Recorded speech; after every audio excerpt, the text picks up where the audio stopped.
with the scent of potpourri, films we commit to memory.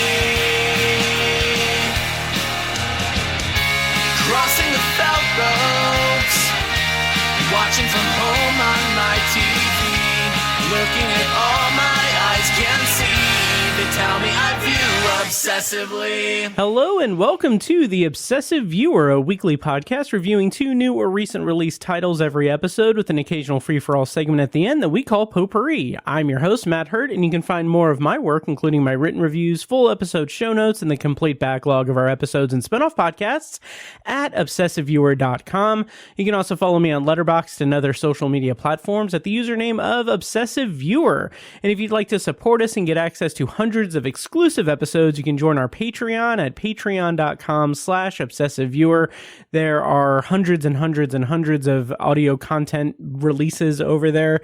I do immediate reaction recordings for movies that I watch, TV episode reviews for TV shows I watch, and audio tests, and some commentary tracks are up there, and a whole bunch of stuff, book reviews as well, and just a bunch of just me vomiting words onto the internet behind a paywall. So that's at patreon.com/obsessiveviewer. Once again, all that is a bunch of stuff, patreon.com/obsessiveviewer. Anyway, if you want to support me without messing around with Patreon, you can always buy me a coffee at buymeacoffee.com/obsessiveviewer, where you can make a donation or recurring donation to the podcast and my cat's food bowl.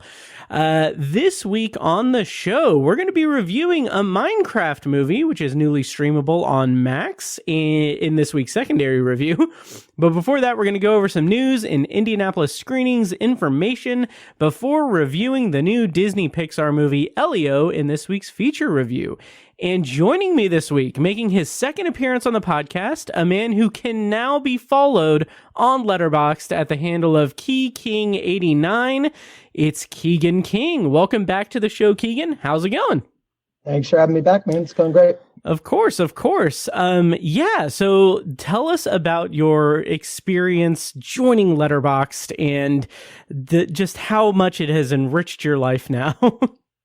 I mean, it was great. So I was telling Matt before, I have a ticket stubs from every movie I've seen, at least since like 2005 in theaters. So I just went through, I have the dates and everything. I didn't get that detailed on Letterboxd, but I put all those in, and then I was just overwhelmed with trying to think of the amount of other movies I've seen, and it would just be I'd be thinking of like a Tarantino movie, and then I'd remember like I saw Happy Gilmore once, I've seen, it's just so you just get overwhelmed with a lot of stuff, but I could probably double my count up there, but yeah, it's great.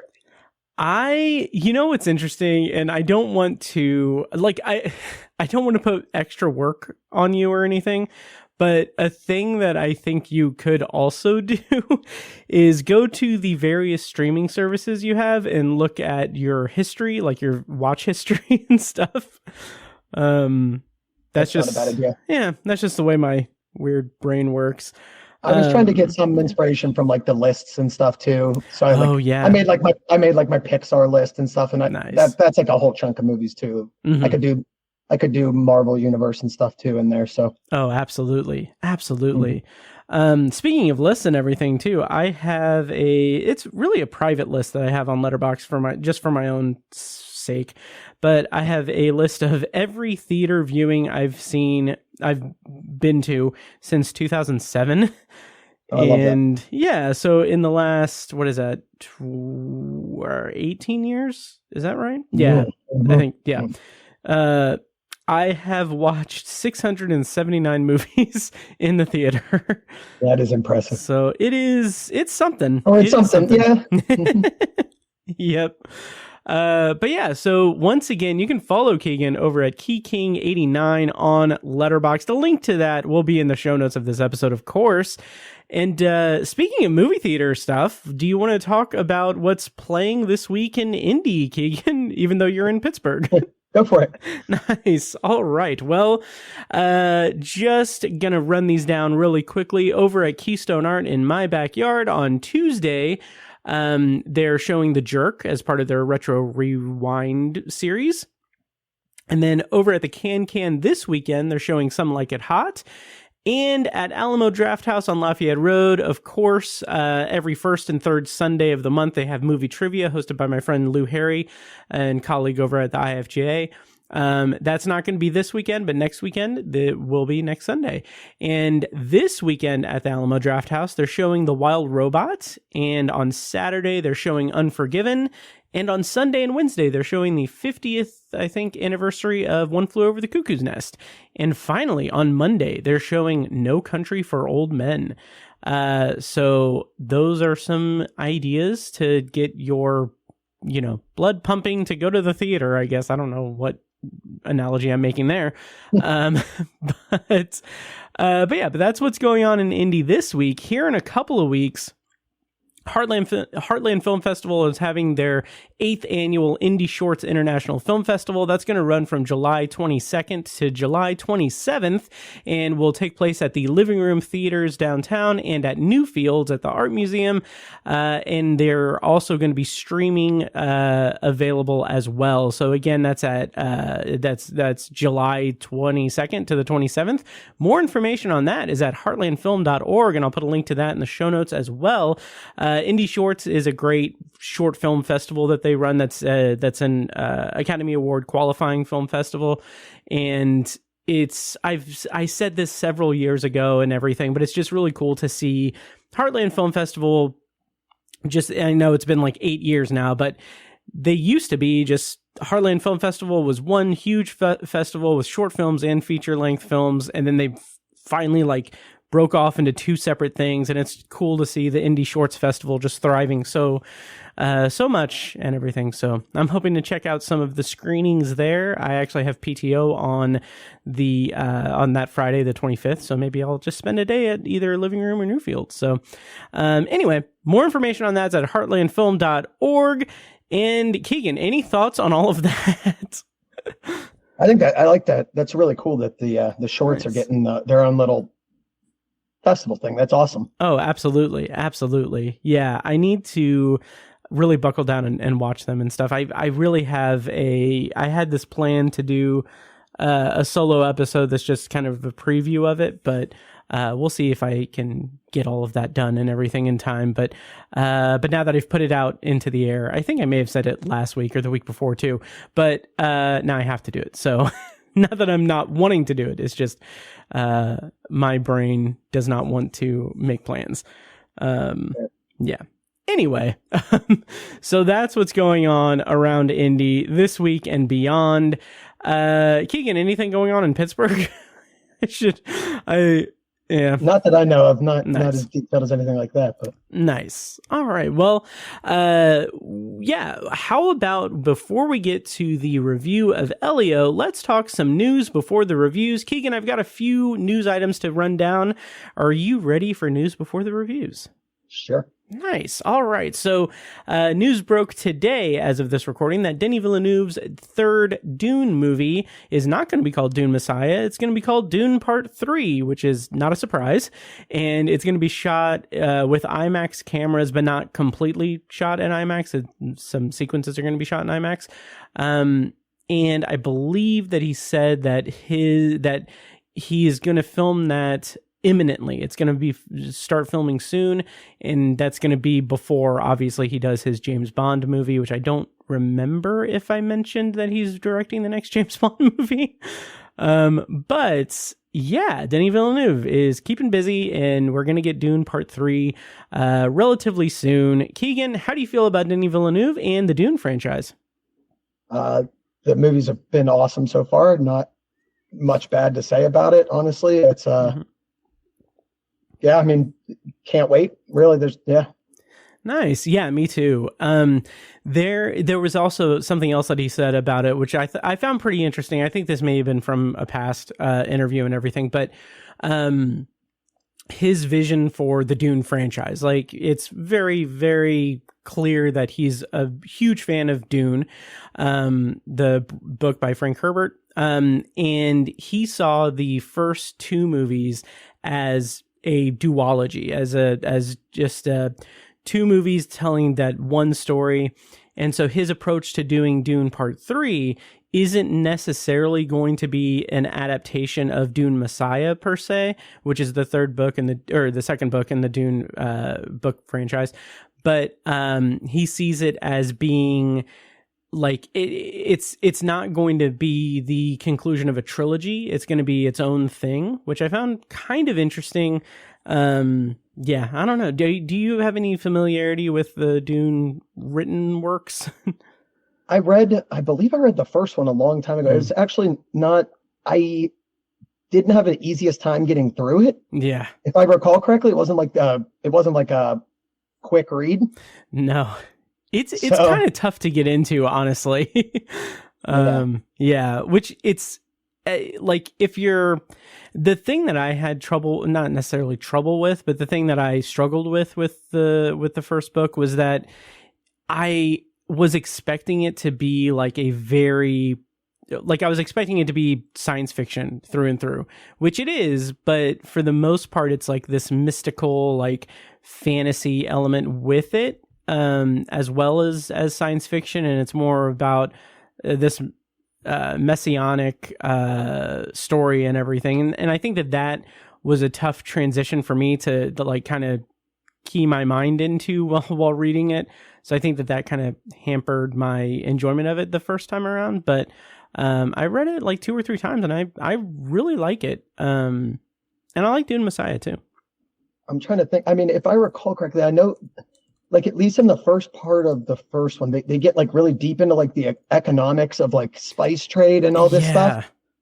And he's deep into it. There's, I mean, a lot of those books that make kind of the best movies. Like, I mean, I've tried more than 5 times to read Lord of the Rings. Oh yeah. And I've seen the movies 10 times each, and it's 12 hours long anyway. I could get through a quarter of the book, but sure.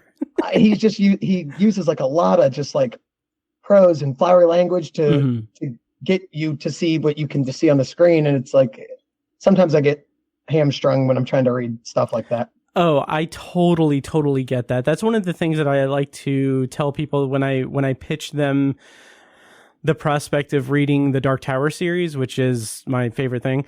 But like I tried that first book and I stumbled. Yeah, and that's totally fair. My kind of the thing that I like to say, which is not a good way to really bring someone into it, is that consider the first book. It's the first book of a seven book series plus one like extra book it's part of the series, so I'll just say 8 books. So like consider that first book to just be the prologue to the story. Because like the real like meat of it kind of really comes into play in book 2.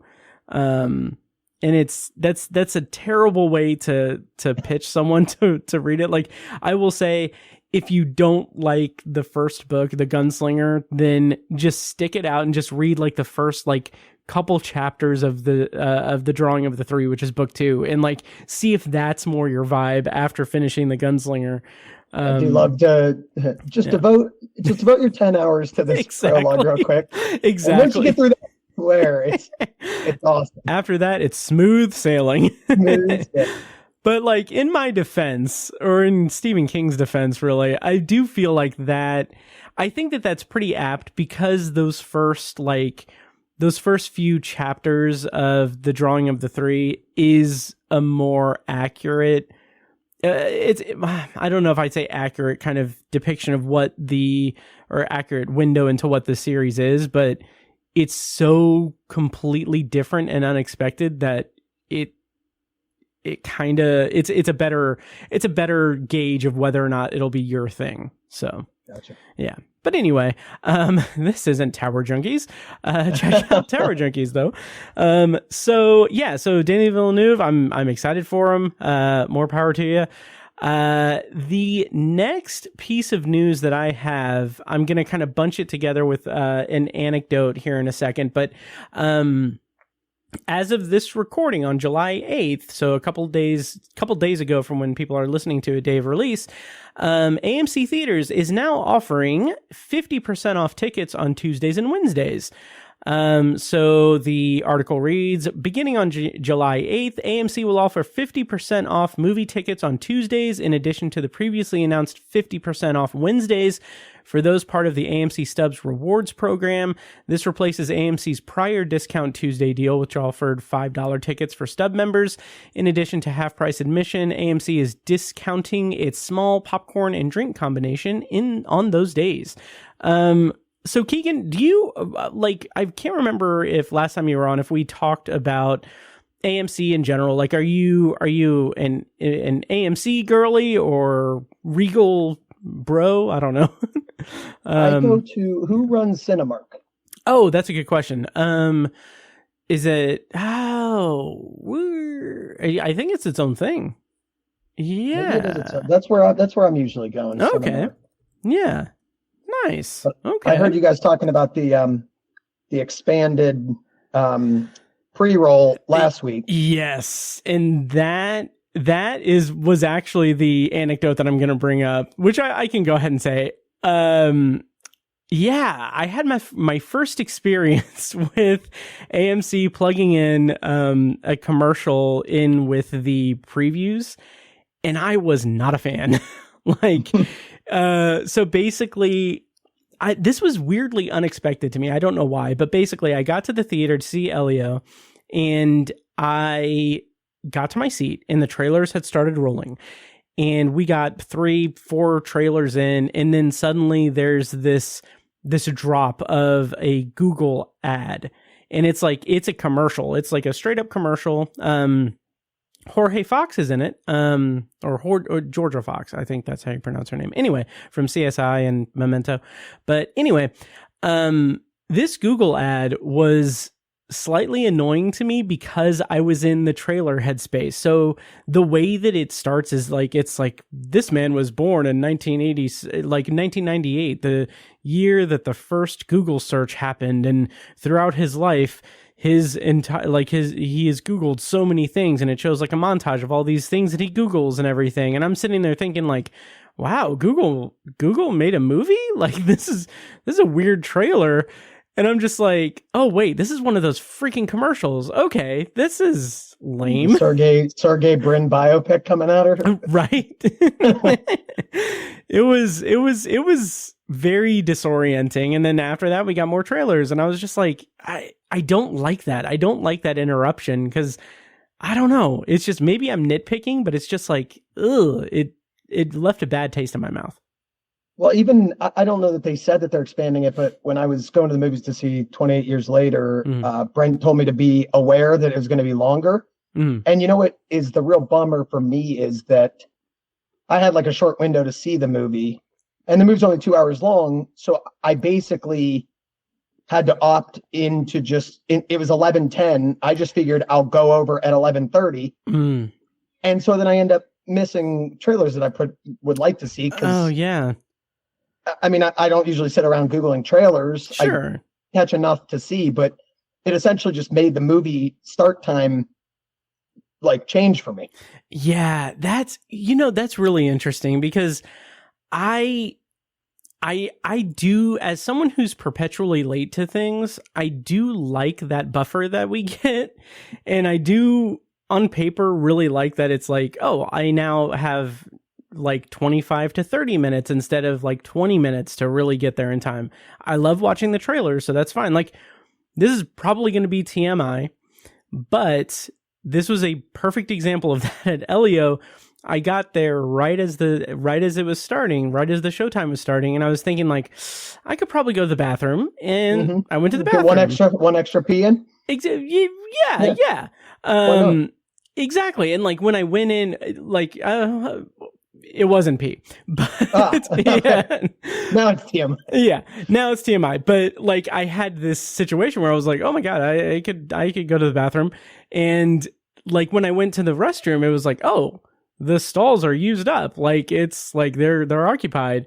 So I had to go across the way to the other one across the theater, and did my business. And I got in, and I was right as the trailers were starting and everything. So I like that buffer. What I don't like is that stress that I feel not knowing if like I'll have time for like the next movie on days when I'm doing like double features or whatever. Right. So like last night they had a screen unseen, and like fortunately they had two, well, not fortunately, I didn't end up going to either, but they had two screenings of it. The screen unseen where they just have a mystery movie. Last night it was Oh Hi, which I do want to see, but like I just figured I'm not going to stick around for that. But anyway, like my movie started at 5:10 and the screen unseen screenings were at 7 and 7:15. The movie ended like 7:05. So I was like, I could go jump over there. I could get the ticket. I could go see the 7:15 one of the screen unseen, but like not knowing what time it would have gotten out, like, because I could have been like, oh, I'll just go ahead and get my ticket for the 7:00 show, and I would have been not screwed, but it would have been like one of those things where I'd be like stressed out. So I don't know if I'm communicating that, but yeah, I didn't even think into like a midnight showing or something. Like, oh yeah, all right, if I'm going to go see something I really want to see that I know I'm going to get home at 1:30 in the morning. Now I'm getting home at 2. Like, yep. It's pretty dumb, honestly. But I know that last week I spoke something that I don't want to go out into the universe again, but I just hope that it doesn't happen. Listen to last week's episode if you want to know what I'm not saying. But I did think about that while watching Elio, like, oh God, what if that happened in like this movie? Like, yeah, no. Please God, don't let that happen. Refer to last week's episode. But anyway, the final piece of news that I have is a somber one. Michael Madsen, actor of such films as Reservoir Dogs, Kill Bill, The Hateful Eight, a bevy of Tarantino works, and Thelma and Louise, passed away at the age of 67 last week, I believe. And I just wanted to take a moment to kind of commemorate him and his career. I liked him in the Tarantino movies that he was in, and I recently saw him pop up in one of the later seasons of 24 when I was rewatching 24. So it's pretty sad. He was a good actor. How did you feel about this news about Michael Madsen, Keegan? Yeah, same as you. I've mainly seen him in Tarantino stuff, but he's a great part in all of that. So yeah, iconic role in Reservoir Dogs, absolutely. Yep. Yeah. So check out his work in memoriam to him. Memoriam? Yeah. In memorial. Yeah. But speaking of this is terrible. A tough segue. Yeah. Speaking of Madsen's, that doesn't really work because his is SEN, not SON. But speaking of Mad Sons, let's review Elio if you would like. So for this week's feature review, we're going to be talking about Elio, the new Disney Pixar movie that is in theaters as of June 20th, 2025. Of course, we're going to do a non-spoiler review, and then we're going to do a spoiler review. When we switch over to spoilers, I'm going to play a clip from the trailer. Check the show notes for timestamps if you want to navigate around spoilers.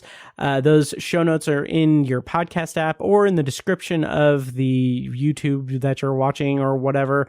And they're also available at obsessiveviewer.com/OV482. So the premise of Elio, according to IMDb, is Elio, a space fanatic with an active imagination, finds himself on a cosmic misadventure where he must form new bonds with alien life forms, navigate a crisis of intergalactic proportions, and somehow discover who he is truly meant to be. Directors for this movie were Madeline Sherifian, Domi Shai, and Adrian Molina, and writers were Julia Cho, Mark Hammer, and Mike Jones. And the cast includes Jonas Kibrib, Zoe Saldana, Remy Edgerly, Brandon Moon, Brad Garrett, and Jamila Jamil.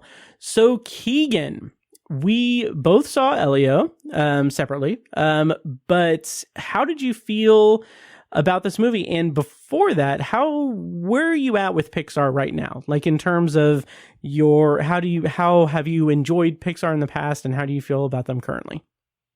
I love Pixar. I have them all ranked on the Letterboxd. I've seen every movie. There's a lot of probably too high. I have like 5 stars in there on several of them. Nice. I really like a heartfelt animated picture.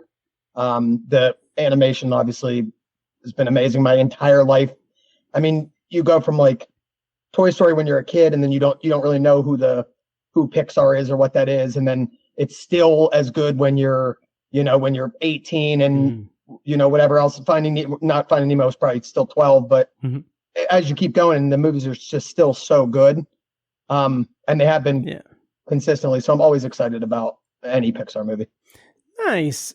Yeah, I need to go back and like reevaluate all of the Pixar movies, but like I was such a fan for years, like up until I honestly probably Incredibles 2, like a handful of years ago at this point, but it's still like back then it was, like you said, just hit after hit after hit. Like those movies just really spoke to me and just really were just incredible tearjerkers, and just they cut to the emotion so well. And I feel like in these later years, or these more recent years, they've been kind of dominated by revisiting IP, extending franchises. Like even a movie like Lightyear, which is tangentially a sequel to Toy Story, but it's its own thing. I enjoyed it, but it also felt like, why tie it to Buzz Lightyear? Why not just make it their own original thing without tying it to that? It just feels like the commerce of it, the art, the marketing of it just kind of dominates. Like they just announced that I think they just announced that they're going to do Cars 4 or whatever, and like they've got Toy Story 5 coming out, and it's just like it's a little disheartening because I want more original movies. And with Elio, like we got an original movie, but it just like that spark for me, not to spoil the review, the spark for me just wasn't really there, even though this is 100% a story that I should have really, no pun intended, gravitated toward. But yeah, so I'm a little mixed on where Pixar is now and how I feel about Pixar. Like I'm not as excited about a Pixar movie as I was in years past, but I was such a huge fan of Pixar that that's a hard bar to reach with anything at this point. So I don't know. Pixar's okay. Yeah, I mean, I to be fair, you summed up kind of my feelings better than I did my own, but like it's the same. Yeah, I mean, it's just like you don't think that they're going to keep hitting a high bar like 14 times in a row, minus Cars or whatever. But we don't have to talk about that. But like every other movie was just. But I'm in the same boat. It's been like, yes, I'm going to go see it. I love Pixar, but I think I probably came away with like a similar takeaway on the whole of how I felt about it.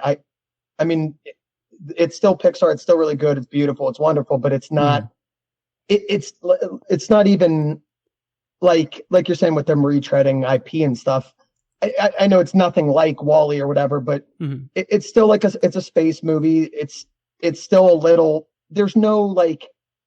I just thought that in the old days, I don't know how like some of those movies got greenlit as like an idea, or how somebody even thought of it. I don't know how somebody thought of like, there's a rat under your hat, and he's also a French chef, and he's the best. And it's like that. Ratatouille is one of my favorite movies ever. I really love it. It's my incredible. favorite Pixar movie. But like, I don't know what you're doing with like, what if there's a house that gets pulled away by like 10 million balloons and that's the whole plot of the movie. It's like, now you're saying like, yeah, there's a kid who's obsessed with aliens. It's like, yeah, I mean, I like that. I like that just fine. I like the sci-fi aspect. I like the idea. I love all of it, but it's like, you're not shooting some crazy shot from the hip on this. You're just saying, we're going to make an alien movie. Oh, absolutely. And I just like looked up the list of Pixar movies, and nice.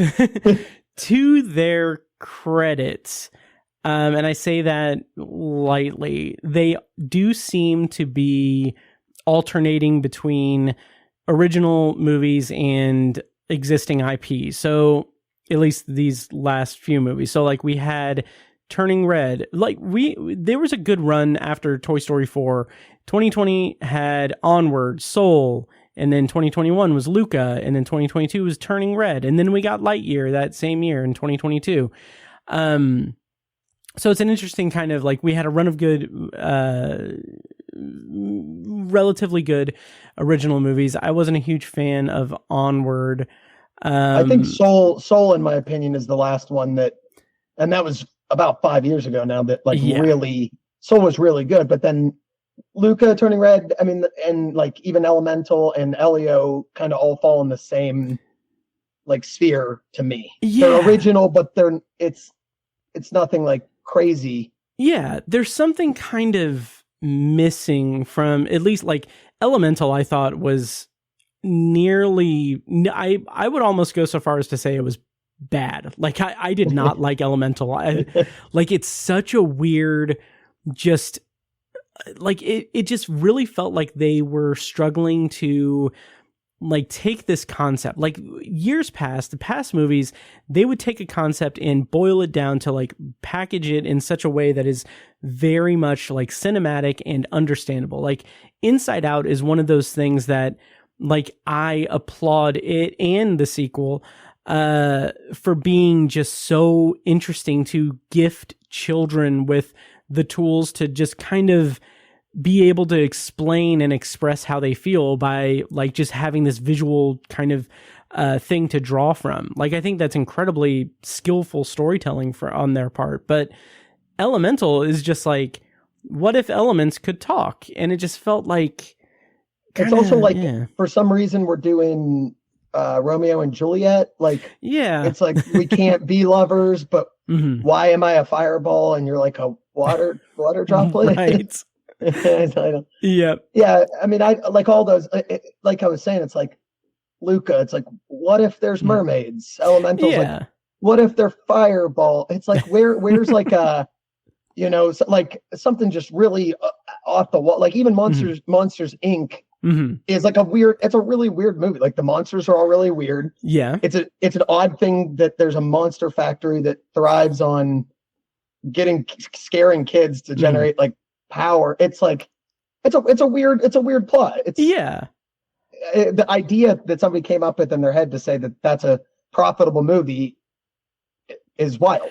Oh, absolutely. And like that is another thing that I think is pretty brilliant. Like because it's playing into like child fears and everything. Like literally, like what if the monster in your closet is just this this guy working for this like very like corporate, like bureaucratic system and everything. And it's a weird bridge to like bridge the gap between like childlike experience and like, adult responsibilities in a way. And then Monsters University, which is a movie that I need to go back and watch again, but that's such an interesting movie exploring like what you are capable of doing versus what you dream to do, what you want to do.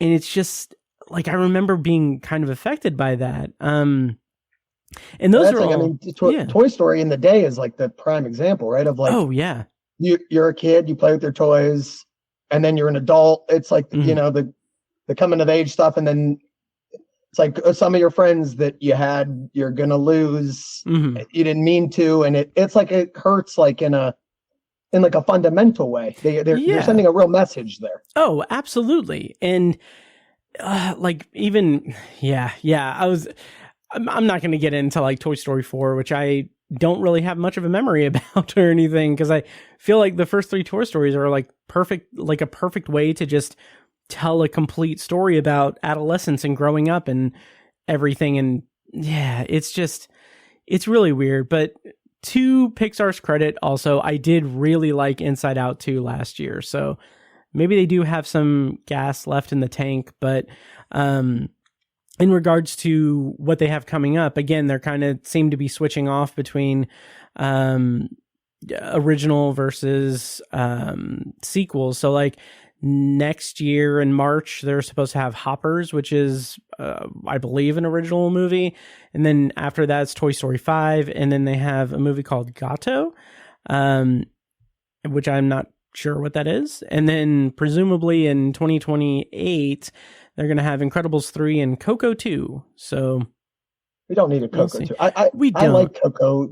I liked it just fine. I like that motif a lot. And I like the story. I thought was like heartbreaking at the end there. And, absolutely. No, that's just, we don't need a second one. Oh yeah. But let's talk about Elio. Yeah, sure. Yeah. So how did you feel about Elio, this movie? How did you feel? I thought that, I don't know, like I don't know when exactly that Disney merger happened, but I feel like right off the bat, without spoilers and stuff, there's a lot more like Disney hands that feel like they're touching the work. So you start to notice like stuff that is in every single Disney movie that wasn't in a Pixar movie that's like immediately relevant to this movie. And I'm like, you guys do this in Disney movies all the time, but that's not a Pixar trope. Like that's just not necessary. So I felt like Disney had like, I don't know, Disney had a lot of hands in it, I feel, more than like normal. That's really interesting because I didn't really pick up on that, but that does kind of circle the square, if that's an expression, about a couple of things in there. One of the, I think it's kind of safe to give this away since it's like the opening scene is we learn that Elio's parents have died. I didn't want to say it outright. But but that happens in every single Disney movie. Oh, it's absolutely. Like common, but no, they never really do anything like that in a Pixar. You're really focused on like the child or the monster or the hurting chef or the lonely robot in like WALL-E. But now it's like we don't need to know that his parents are dead. Yeah, and the thing that really bothered me about that was that it just felt it really felt like they were hitting a box on a checklist. Because like I said, I don't have any problem spoiling that because it's literally the first line of dialogue in the movie. And it's stuff that's like our introduction to that is, oh, Olga, Elio's aunt, is now taking care of him because his parents died. Like that's our introduction to this entire world. And there's something to be said about the lack of, not necessarily tact, but the lack of just emotional development for the audience in this movie, because it's just like, it's like they know, oh, this is a trope of Disney. This is a trope of animated films like this. We can go ahead and take a shortcut and just get that pain and that grief and everything out of the way through expository dialogue instead of doing anything to really make it land with the audience. And that just feels really, really cheap and not to the point of being emotionally manipulative to me, but kind of close to that, because it's asking us to really just buy into this grief and emotion and everything that without doing the work to bring us into it. And it's a huge pet peeve of mine in these kinds of movies. And it's disappointing to see Pixar fall into that. So I couldn't agree more. I mean, you don't really need to know what happened to his parents, really. I mean, we could find out, an hour into the movie that they abandoned him or something that strikes a resonant chord for why he's the way he is. But like you said, like to start the movie, and it's like, I mean, I liked Frozen just fine enough. Don't get me wrong, whatever. But the opening scene in Frozen is literally her parents like dying on the boat crash. Oh, it's that's like, right. It's they do like a motif on like the wall art, and the parents die in a boat. I'm like, you're just opening so hard on that. Yeah. I'm not sure why. Oh, absolutely. Like, okay, this is going to be a weird comparison, but I rewatched Megan from 2022. I rewatched it because I'm planning on maybe reviewing the second one next week, but I rewatched that first one, and that opening scene of that movie is like the car accident that kills her parents. And like, that is emotionally effective because it's showing us like, oh, she's like, we're seeing that trauma. Like, we're seeing that play out. Like, it's a wildly different movie, but weirdly enough, it has a very similar plot to, or at least on the surface, to this. But like, it's really weird because we don't see anything like the development of Elio and Olga being this, like Olga being the kind of surrogate mother, like the aunt who's raising him. We're seeing like bits and pieces of how her life is now off track from where it was going to be because she now has to raise her nephew, which that's a great kind of line to draw. That's a great piece of characterization, but it's done in such a way that, again, it's telling us these things, and there's not much of an emotional connection for the audience to latch onto. It's just it feels very just like, okay, we're pushing through so we can get to the space stuff. We're pushing through so we can get to the cool alien stuff, which I also have things to talk about with that. But yeah, narratively, it was not what I want a Pixar movie to be. And that's such a bummer. Yeah, I agree with you. I mean, the one other thing that I can say about, like a little bit of like I don't know, like a pet peeve is that, like in other Pixar movies, there are like weird real life ramifications that you're like rooting against. Mm-hmm. Always, like you're like rooting for the rat and Ratatouille. You're like, we don't want him to get found out as a fraud. Yeah, and the toys obviously have to go to sleep when, an adult's in the room. Mm-hmm. So you're like rooting for all that. But like Elio has like, he like does like real life bad to his aunt, who it like to me has been like really nothing but supportive. Yeah.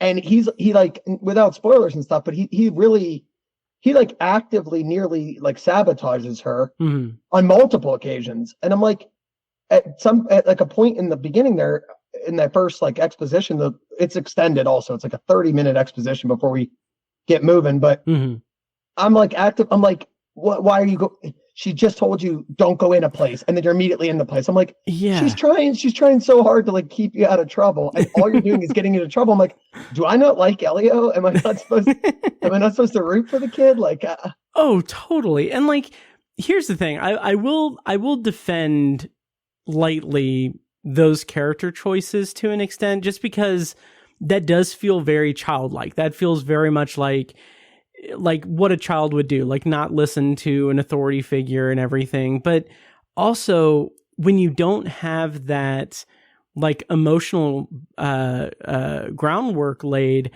it's just like we're again being told that like, oh, she has aspirations in the army or whatever branch she's in. I think she's in Space Force because her patch is space. Yeah. So she has aspirations. She has like responsibilities and everything. But it's all stuff we're being told and everything.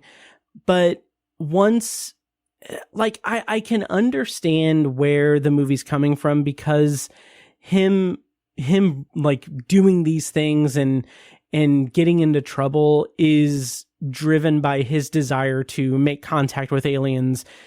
And like, that's A, sort of relatable.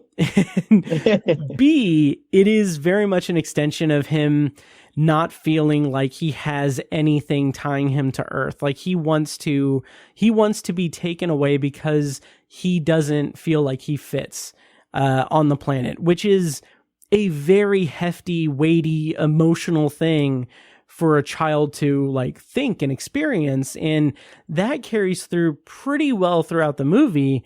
But I just feel like it wasn't without the without like more interaction between him and Olga and more kind of development of Olga as a character, I feel like it loses a little bit of steam by the end, because we're expected to like follow along with these like familial and like emotionally weighty concepts and resolutions. And it's like, okay, well, yeah, we get what, like, I get what you're doing, but it's also like you should have done a little bit more work with some of the other characters and to really land this emotional kind of resolution, and it just didn't do it for me. Yeah, that's a more fair way to put it. Yeah, I mean, you're right about that. It is weird to not fit in. I don't know what age he's supposed to be, like to 10 or like 12.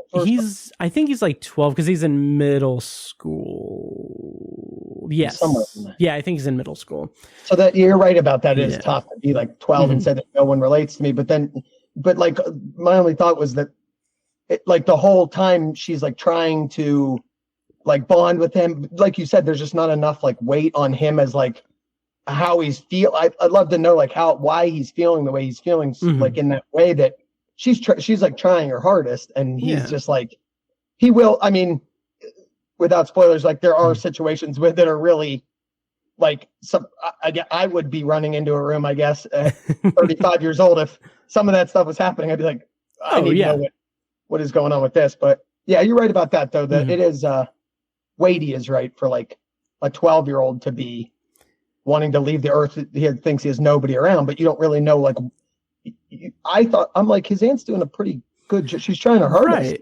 Yeah. Oh, absolutely. And like, it's so weird, not weird to me, but it's a bummer to me that we get these scraps of very serious, like adolescent, like mental health issues that are just like, we're piecing it together through the movie. Like we've said, this is a weighty thing. Like he doesn't want to be on Earth. That's a massive thing for a child to kind of think.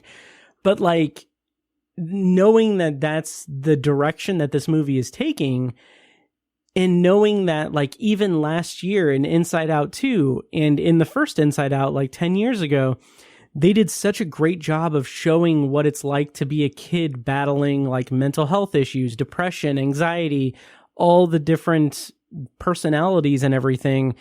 And to then come off of like Inside Out 2 to this, it just feels like it feels like it's just so underdeveloped for me. And it's a bummer. Yeah, that's all fair. Yeah. Mm-hmm. I'm there with you. Yep. And then there's some other things we can dance around, and then we'll go into spoilers. But when, spoiler alert, he does go to space, there's a whole society that is introduced, and it's very like reminiscent of like the imagery of like the soul universe, that like the afterlife universe to an extent for me in Soul. But one thing that like, another thing that it feels like they were trying to connect but didn't quite connect was how his experience, Elio's experience on Earth, or as the aliens refer to it, Earth, the way like his experiences with the bullies on Earth versus his experience that he finds himself thrust upon into in space, where he has to confront like a bully person and negotiate a truce. That I feel like would have been really interesting if that was like the focal point of the movie, but it felt like it was juggling between that and also the family aspect and the emotional aspect of it, and like expectations of what your child should be versus what they want to be, and having that, like, there's a lot of really big and interesting topics in this movie, but nothing really coalesces in a really strong way, the way that Pixar was so adept at doing for years. And it's a bummer to see it not work this time.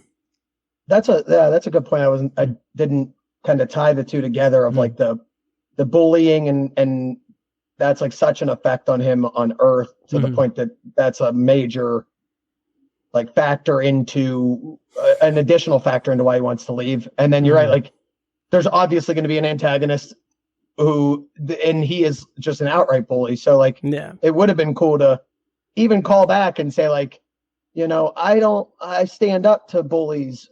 I'm from Earth, and I stand up to the bullies on that planet. Mm-hmm. And instead, it's just like, I mean, I get that what his goal is and trying to impress everybody and whatnot, but it was also, I thought it was like a weird, I don't think it's a spoiler, but like the way that he's introduced to like a lot of the characters on the, I forget what that thing's called. Is it Communiverse? I think Communiverse sounds right. Yeah.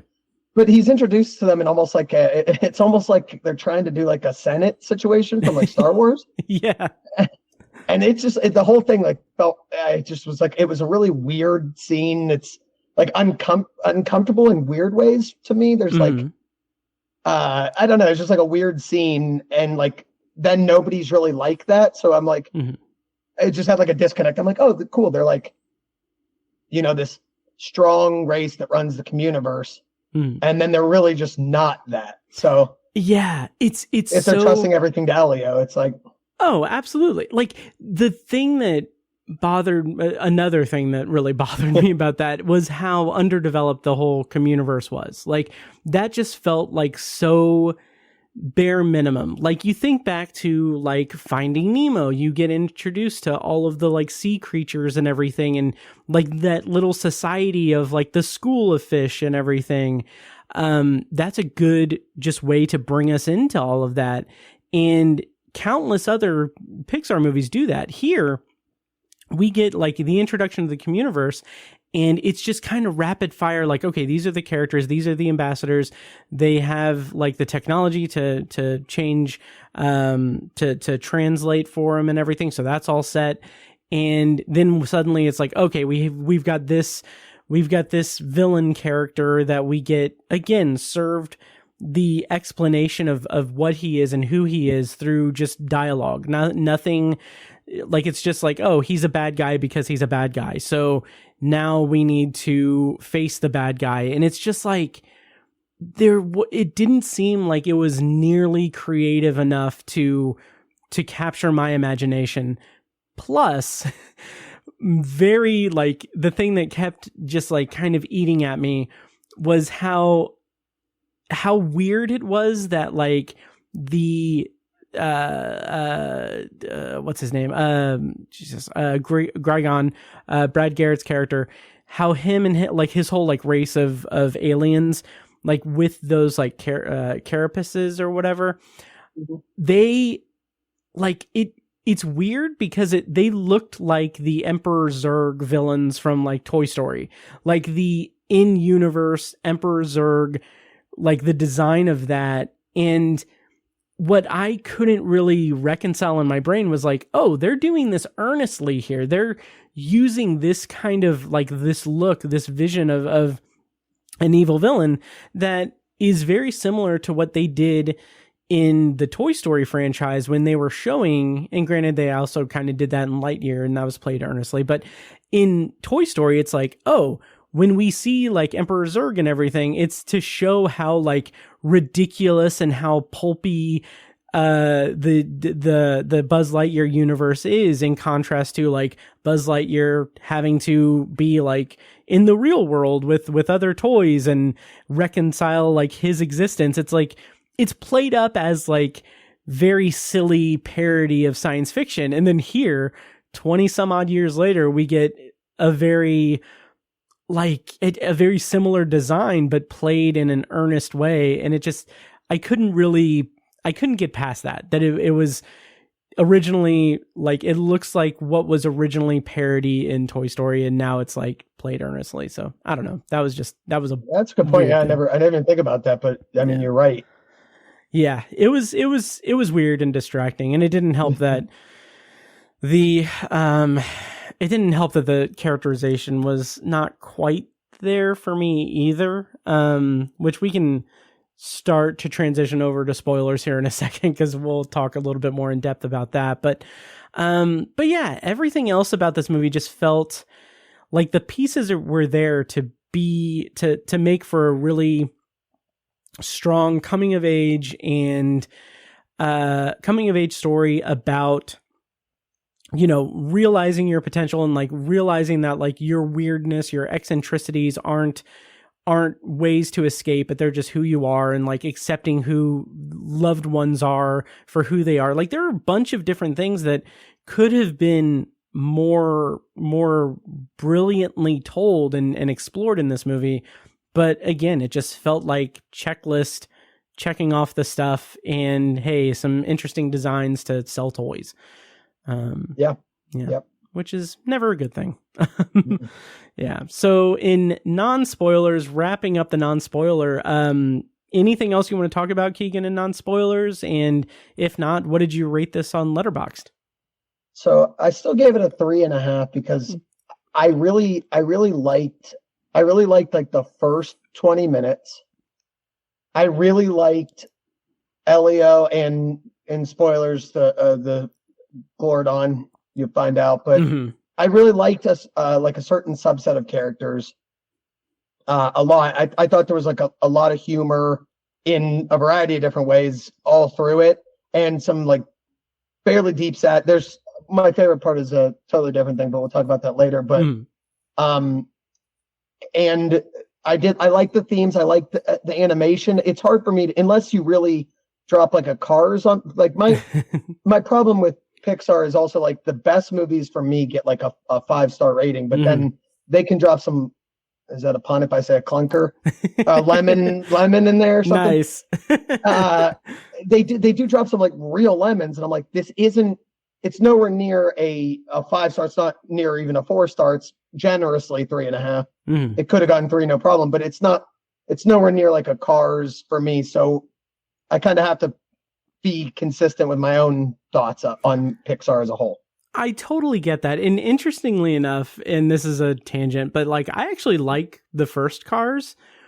But that franchise, like it's like it didn't need to be franchised. Like I did not need Cars 2 to be an international spy movie, like by any stretch. Like, and even then, like I really don't like Cars 2, but I can still like appreciate like, oh, it's about the relationship, the friendship between Lightning McQueen and Mater.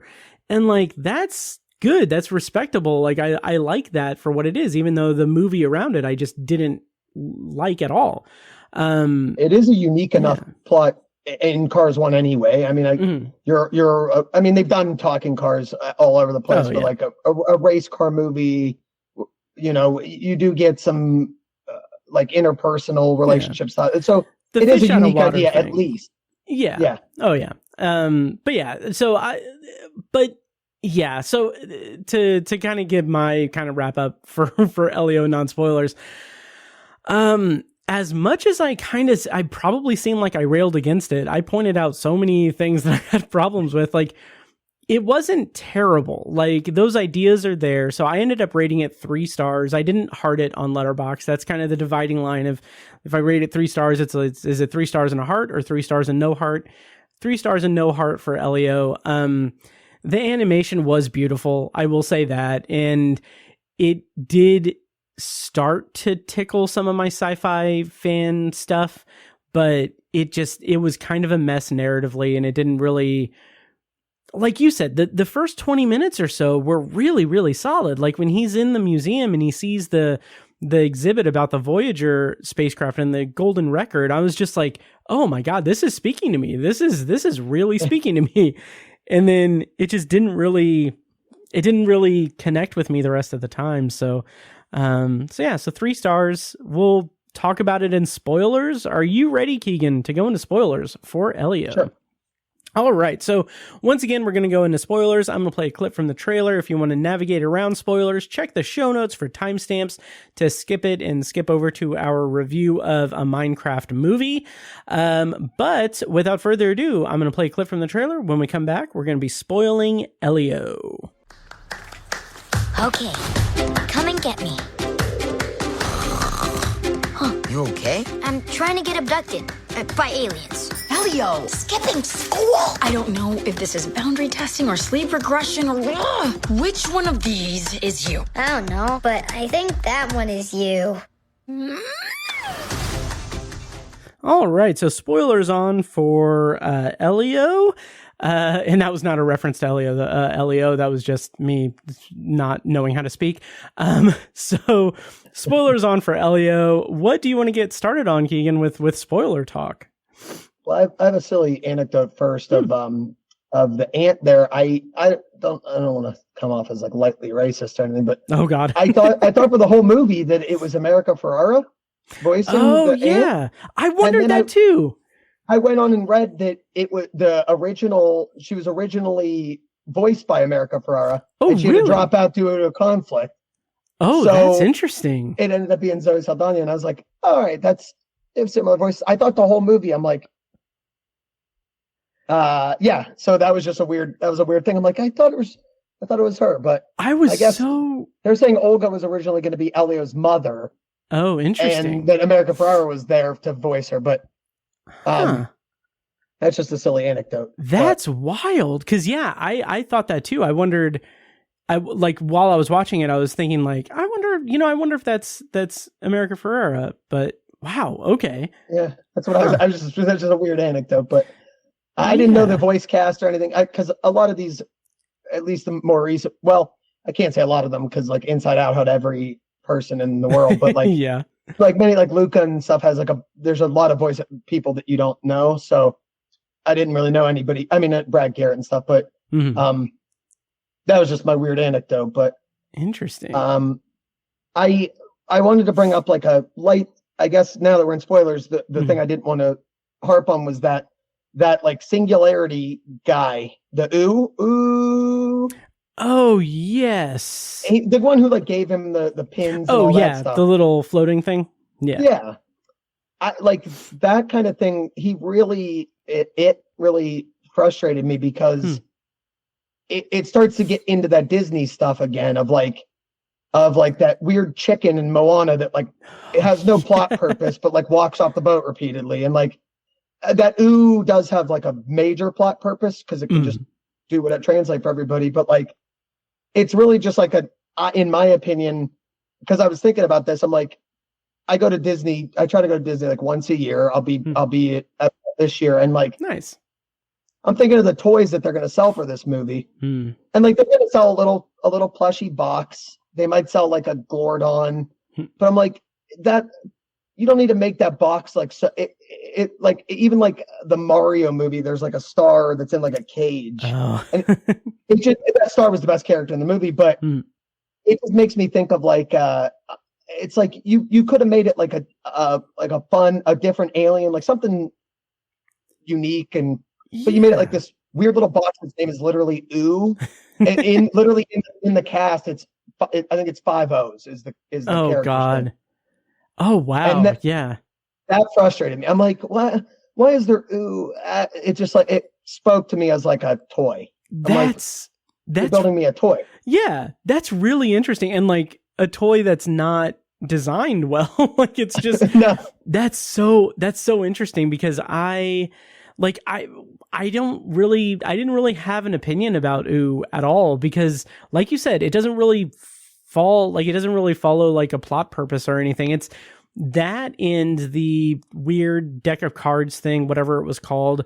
Like those are just vessels to give us information, to give Elio information. And it's just, it didn't serve any real narrative purpose or anything. And even the aliens that didn't really have much depth to them at all. Like the one could read minds and she learns that Elio is not the leader of Earth, and that's a great moment. But I was also like, build up to that more. Like, I don't know.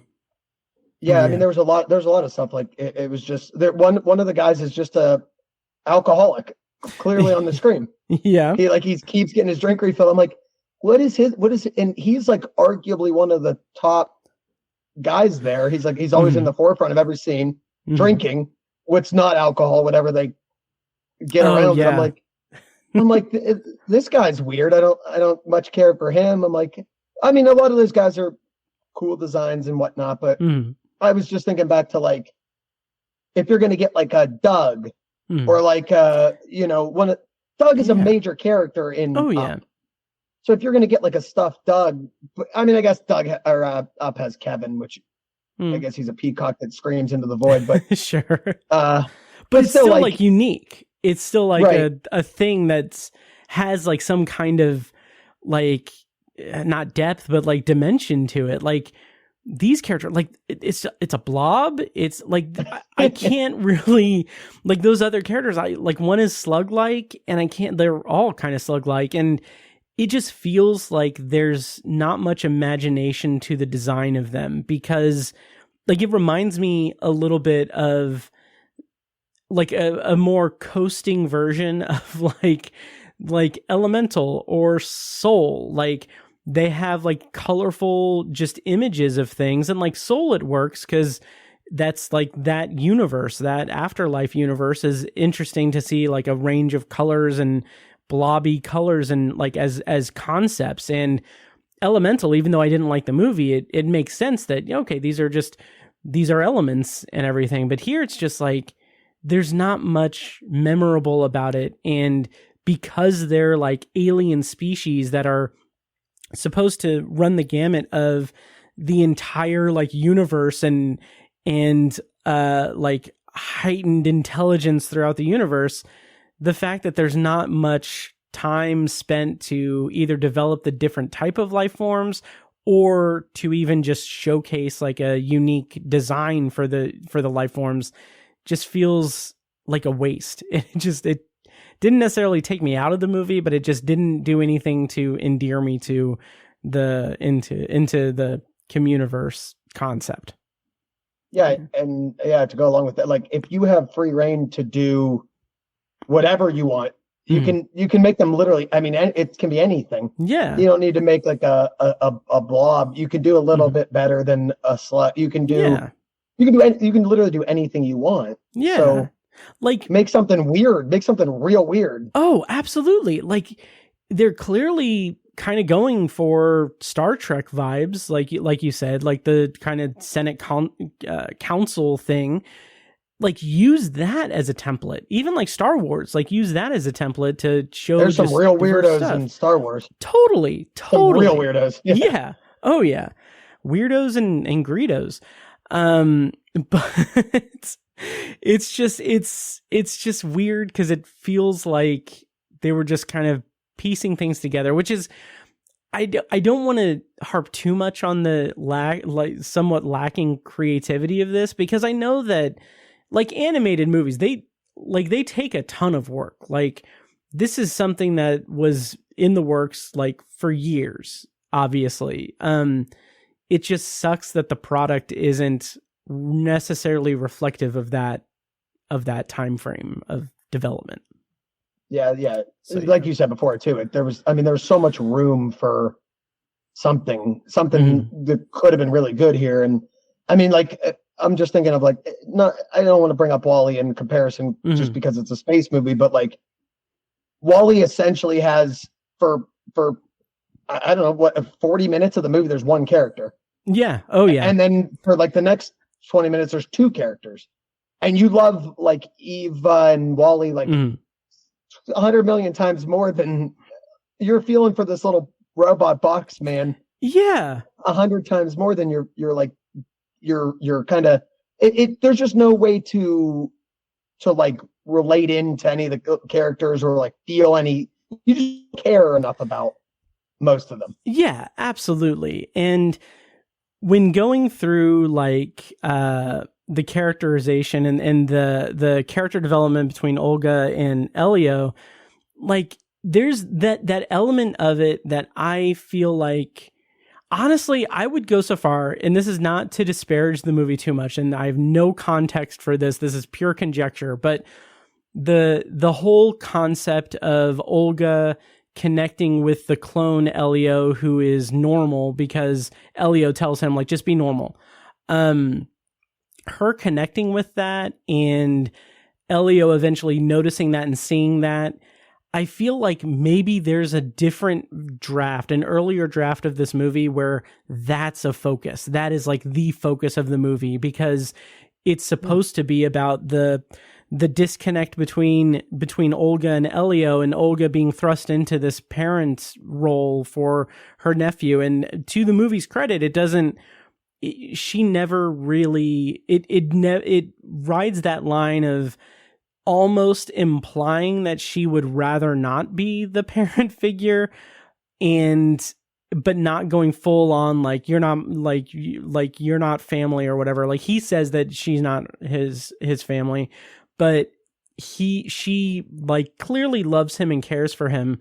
But having that clone take his place while he's up in space, that is such an interesting like character moment for her to connect with him and to see him connecting with a normal version of himself. Like, I feel like that should have been the focal point of the movie, but instead it's kind of hamstrung by all of these other ideas that are present that don't really connect in a big way, the way that in particular should have been connected in a big way. So, yeah.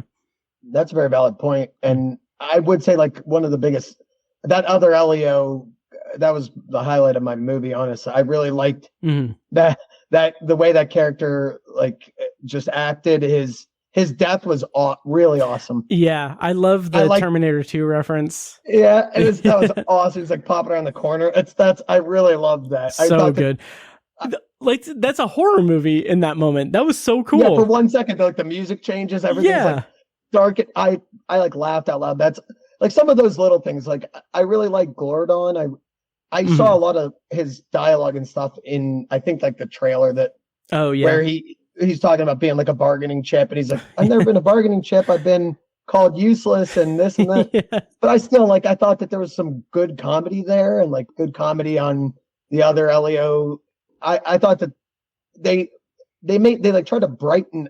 It was like a little mixture of both for me. Like, they tried to brighten up a lot of stuff. Because they would like show you a scene on Earth and then show you how Elio was like struggling with whatever his name is, the bad guy. Grygon. So they like show you a little bit of both, and then they show you how he's connecting with Glordon, and then they show, so there's like some comedy intermixed with it. But like you said, they never really are able to like find like a real hold on what the movie should really be like focusing on. Absolutely. Yep. Yeah. Absolutely. Like I alluded to in the non-spoilers too, like the whole idea of like, I feel like this is, again, maybe this is because there are multiple writers credited and like multiple people credited with story credits on the credit list and everything, but it really feels like there exists several different drafts of this movie where like certain focal points of the plot are the focal point of that draft, and the final draft is like trying to mesh all of those together. So like we've got the aunt and nephew relationship, we've got him grieving his parents, we've got him meeting Glordon and basically trying to heal his relationship with his father. And then we also get the bullies. Like, again, like I alluded to, like there's this clear like thing to be drawn where I like, in theory, the idea that he's bullied on Earth because he's different and he wants to escape reality. He wants to escape to space because nothing on Earth is for him. And he's bullied because of it. And then he finds himself in a position where he's finally like attained the thing that he wants most, and he stumbles into this thing where he needs to confront a bully. Like, I feel like there's another version of this movie where that is him learning how to stand up for himself, him learning to basically be like comfortable with himself and be someone who's strong enough to stand up to people who are harming others and everything.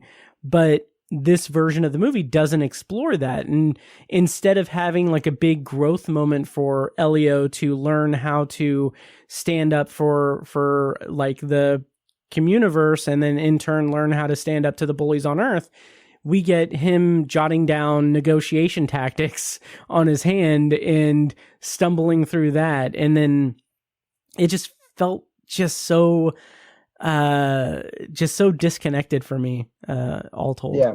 Oh yeah, and just thinking through, like, there's like a very rapid series of like plot points that you didn't really need to do if you did what you were saying, because really sort of Elio could have really, like taught Gordon the lessons he learned about like standing up to a bully and like telling your dad that I don't want to be a universal killer or whatever. Yeah. Instead you basically get this like really rapid series of like plot points where like Gordon's asleep on the little aircraft, then they somehow break into an army base or whatever, Space Force base in really quick succession. Then they're calling out to like all these people to try to help them like avoid meteors rapidly. It was just like this 10-minute section where like all these like plot points that they like couldn't wrap up. They had to like bow up all this up at once. Oh yeah. And that whole like the whole adventure into space in the spacecraft where Olga is finally going into space and they have to navigate through the debris field. First of all, I feel like that like eccentric Space Force guy was, again, in another draft of this movie, probably had a bigger role. Like I thought when he was introduced, I thought that he was going to team up with Elio and that was going to be a whole thing or whatever, but he's just kind of brought back randomly. But that whole like journey into space, navigating the debris field, that is like, it feels like that is the big climax of the movie, but it feels like that because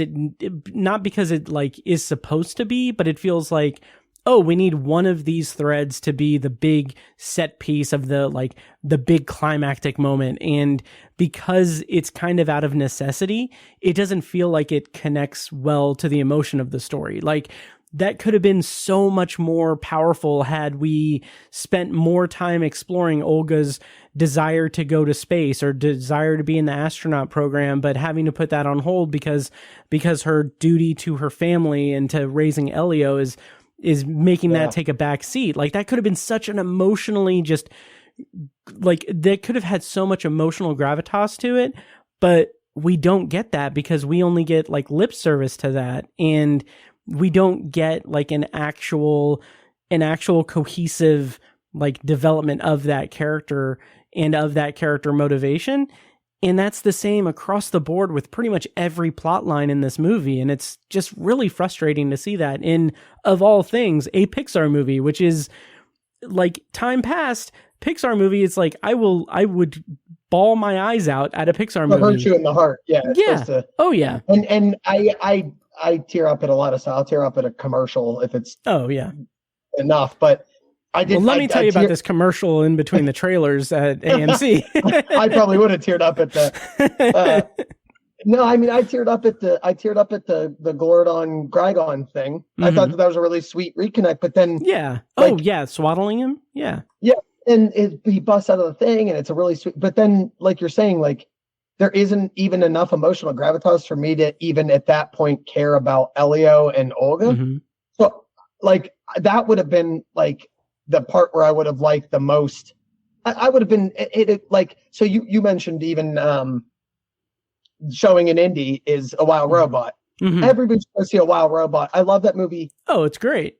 I loved it so much, and I was crying all throughout. There's so much like emotional tenseness. Yes. In the movie, and in such a weird way. I'm not bringing it to A Wild Robot, but like it's literally like an unfunctional robot and a child, and we're like in like a similar situation here, but I don't care about like the child and aunt situation. Like I don't care about that here. It didn't land. Oh yeah, and to the Wild Robot's credit, like that whole movie is incredible because it's exploring that mother-son relationship. It's exploring that in such a unique way because it's them trying to get back to one another after they had a moment where they should have like where they had not even necessarily like a falling out, but they had a moment where they had a chance to tell each other like, oh, I love you. I'm like you're important to me and everything, but they get separated, and that's the crux of the movie. And had that been the case or something that like Elio would have explored a little bit better, I would have been game for it. Like if he had, like if again, that relationship between him and his aunt should have been the emotional. I want to feel something. Yeah. Oh yeah. It should have been the emotional core. Not TMI for me, maybe TMI, but like I lost my mom 5 years ago, and watching a movie like A Wild Robot, I'm like, this is such a beautiful, like it made me not like sad, but like unbelievably fundamentally happy. Yes. And I'm like, I really feel this like rebond, all this connection, all this stuff. And I feel it so deep in my soul. And then I watch this where I want to care about the main character, and he lost his parents and his relationship with X, Y, and Z. I'm like, if I leave the end of the movie and I'm like, was I rooting for Elio? Did I care about their relationship? And the answer is like, maybe. Then that doesn't hit right. Oh, absolutely. Absolutely agree. Yeah. 100%. It's just, it's such a bummer. And here's the thing.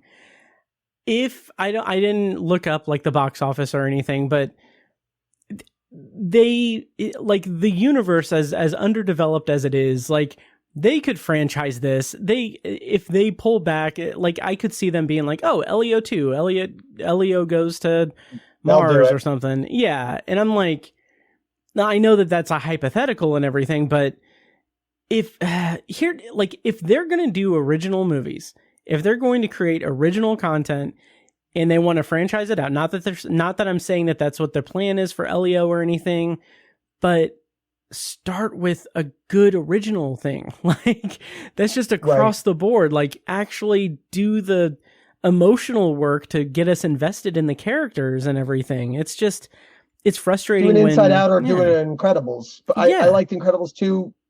Great. I liked it a ton, and I liked Inside Out 2 a ton. Do that where we have a basis for all, and then you introduce some new characters in and whatnot. Yeah. Oh yeah. Absolutely. Yep. So yeah. Anything else in spoilers for Elio? I do feel like we both lambasted the movie a lot for giving it like a decent enough. I feel like I only said negative things, but I mean it's a funny, sweet movie. It's worth watching on like Disney Plus or whatever later on. I totally agree. Like it is definitely worth watching. And here's the thing that I don't want to discover this for myself. I don't want to pull at this thread, but my relationship with Pixar in my teens, 20s, emotionally devastating movies, emotionally just gripping, bawling my eyes out. Like I will tear up at the thought of not even the beginning of Up, but the end of Up when he sees the scrapbook and sees the picture. Like that will get me teary-eyed and everything. My concern with me as a human being now has the world around me, has my mental development over the years, like am I just too much of an adult now? Like, am I too much of a realist adult that the emotional, hard-hitting stuff in like kids' movies like this don't, like, are they ever going to land for me the way that they did in my 20s? I just think that they haven't had such a good idea and such like a weird way to find like a way into like your psyche anymore. So like a movie like this that just is retread and stuff is just, it's never going to land. But like A Wild Robot like landed so hard for me because I had just not seen a movie like that. So I was like, that's true. That affected, like I thought the same thing. I'm like, oh, I watched like Elemental. I never felt a thing. I watched like a bunch of this stuff. I never felt anything. But I'm like, if you're going to creatively like tug at my heartstrings as like a metaphor for that, but if you're going to do it this way, like you said, if they had an original script that was there, they could have made this movie like really, really, they could have made it really, really good. And it didn't end up that way. Oh, absolutely. Absolutely. And I want to say like the Simpsons meme of Skinner saying, am I so out of touch? No, it's the kids who are wrong. It's like, am I so out of touch? No, it's Pixar who are wrong. I think that's right. And I honestly think that this had the most Disney touch on it of any Pixar movie I've ever seen. And I like Disney just fine. They don't like Moana didn't make me cry or anything, but like it's a good movie. Yeah. But it felt a lot more on the lines of like something like that than something like any number of whatever number of movies. Yeah, absolutely. Absolutely. Yeah. So yeah, I think that's all we've got for Elio. Want to get into a movie that made me cry for a different reason? Or? Oh, yes. So once again, that's our review of Elio. Keegan rated it 3.5 stars on Letterboxd. Again, you can follow him at Keegan, or Key King, 89 on Letterboxd. Link in the show notes. And I rated it 3 stars, a gentleman 3 stars on Letterboxd. You can follow me at Obsessive Viewer. And yeah, that is our review of Elio.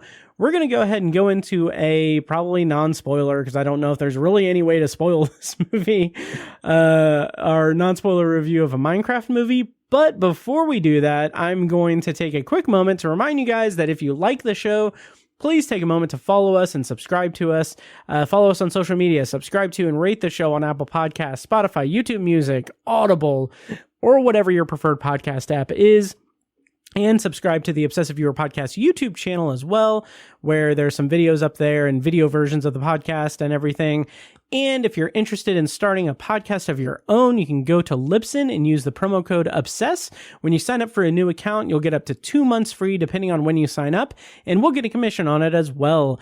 Podcasting, I've been doing it for 12 years. I love it. It is in my DNA. I fully endorse and love Libsyn as a service to host your podcast. So if you want to take the jump and start a podcast of your own, go to Libsyn and use promo code OBSESS when you sign up for a new account.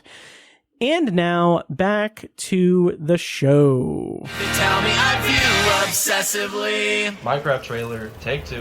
A giant honeybee made from blocks bumps into a camera lens. I am Steve. As a child, I yearned for the mines, but something always got in the way. Go on! Get out of here! Young Steve flees from a mineshaft entrance. Warner Brothers Pictures, Legendary, Mojang Studios. But the call of the mines was too strong. So one day, I started digging and digging until I found... Now a grown man, Steve holds a small cube. This. The cube emits a cool blue glow. A wonderland where anything you can imagine is possible. As long as what you imagine can be built out of blocks. Steve gives a bone to a wolf made of blocks. All right, so our secondary review is for a Minecraft movie, which is currently streaming on Max after having a theatrical run in which it was released on April 4th, 2025 in theaters. The premise, according to IMDb, is 4 misfits are suddenly pulled through a mysterious portal into a bizarre cubic wonderland that thrives on imagination. To get back home, they'll have to master this world while embarking on a quest with an unexpected expert crafter. Director for this movie was Jared Hess, and writers were Chris Bowman, Hubble Palmer, Neil Widener, Gavin James, and Chris Galetto. And the cast includes Jason Momoa, Jack Black, Sebastian Hansen, Emma Myers, Danielle Brooks, Jennifer Coolidge, and Jermaine Clement. So, Keegan, we're probably not going to spoil a Minecraft movie if we want to keep, the audience in suspense, and we don't want to give away all the secrets of the movie, but how pissed are you at me for suggesting that we do this as a secondary review? We had other options, but I was like, I'll see it. I'll watch it. Obviously, I'm a little. We both are obviously not a lot out of the age range for Minecraft, I assume. Yeah. You didn't play any Minecraft. No. Me neither. This was a really, there was 5 writers you named. Yep. That's amazing. Yep. Yeah. And to be fair, I do think a couple, I don't know the way that writing credits are distributed, but I do know that there's something to whether there's an ampersand or an and after the name. So like, I think that if there's an ampersand next to their names, that means they're a writing team. So technically, I think like Chris Bowman and Hubble Palmer are a team of writers, and Neil Widener and Gavin James are a pair of writers who work together. So there's I would say it's probably, there are 5 people that touch the script, but 3 groups of people technically. But that didn't help anything. Script is a good way to put. I mean, that's a generous way to say what the characters had to do. And I mean, now again, we're going back to the Simpsons meme. The kids might be wrong here. I don't know. I mean, there was a couple things that were fine, but I had so many questions about like just choices, since like I looked up some stuff while I was watching the movie and whatnot, because I'm like, is this Mog Pig or whatever, is that a real person? Is that like a person that characters kill? Yeah. What is a chicken jockey? Yeah, I had to do that. I'm like looking up, and I'm like, so you basically had free reign to decide on everybody, basically. And I'm like, I mean, Jason Momoa is the best part of a bad movie, but even still, I'm like, why? Where are the choices? He's like lightly Spanglish, but doesn't speak any Spanish. Jack Black calls him Gar the entire movie, which was like brutal beyond belief. Yeah, it made me groan. Fair. There's like an odd like sexual tension between him and Jack Black all movie. There's like a flying scene where they're like, that's right. They're sort of like 69ing for some time. Yeah. And I'm like, and he's like, clasp your cheeks. I'm like, what we doing here? Yeah. This is it was like every scene to the next scene is disjointed. I didn't know they could just end up in the next scene really anywhere. They end up in like the wrestling ring without spoiling stuff. Everybody knows the chicken jockey. Yeah. But like they're like in a scene, and then the next scene they're in a wrestling ring. I'm like, what happened? How did we get? Yeah. Oh, totally. That was so like the way that the movie just moves along and doesn't feel like it's necessary. Like it doesn't feel like it is really concerned with anything about the plot. Like, to the movie's credit, the CGI is really good. Like, it looks really good, but I didn't care about anything going on. In fact, the first like 20 minutes or 15 to 20 minutes of the movie is this pretty charming, like, misfit kid story in the real world. And like, he meets Jason Momoa's character, who is this misfit adult who is kind of very like, he's clinging to his like past and clinging to his accomplishments in like the 80s and trying to like capitalize on that, but he's kind of a joke. Like, that movie is really interesting. And then like by the time they get to the Minecraft world, I'm like, I don't need Minecraft in this.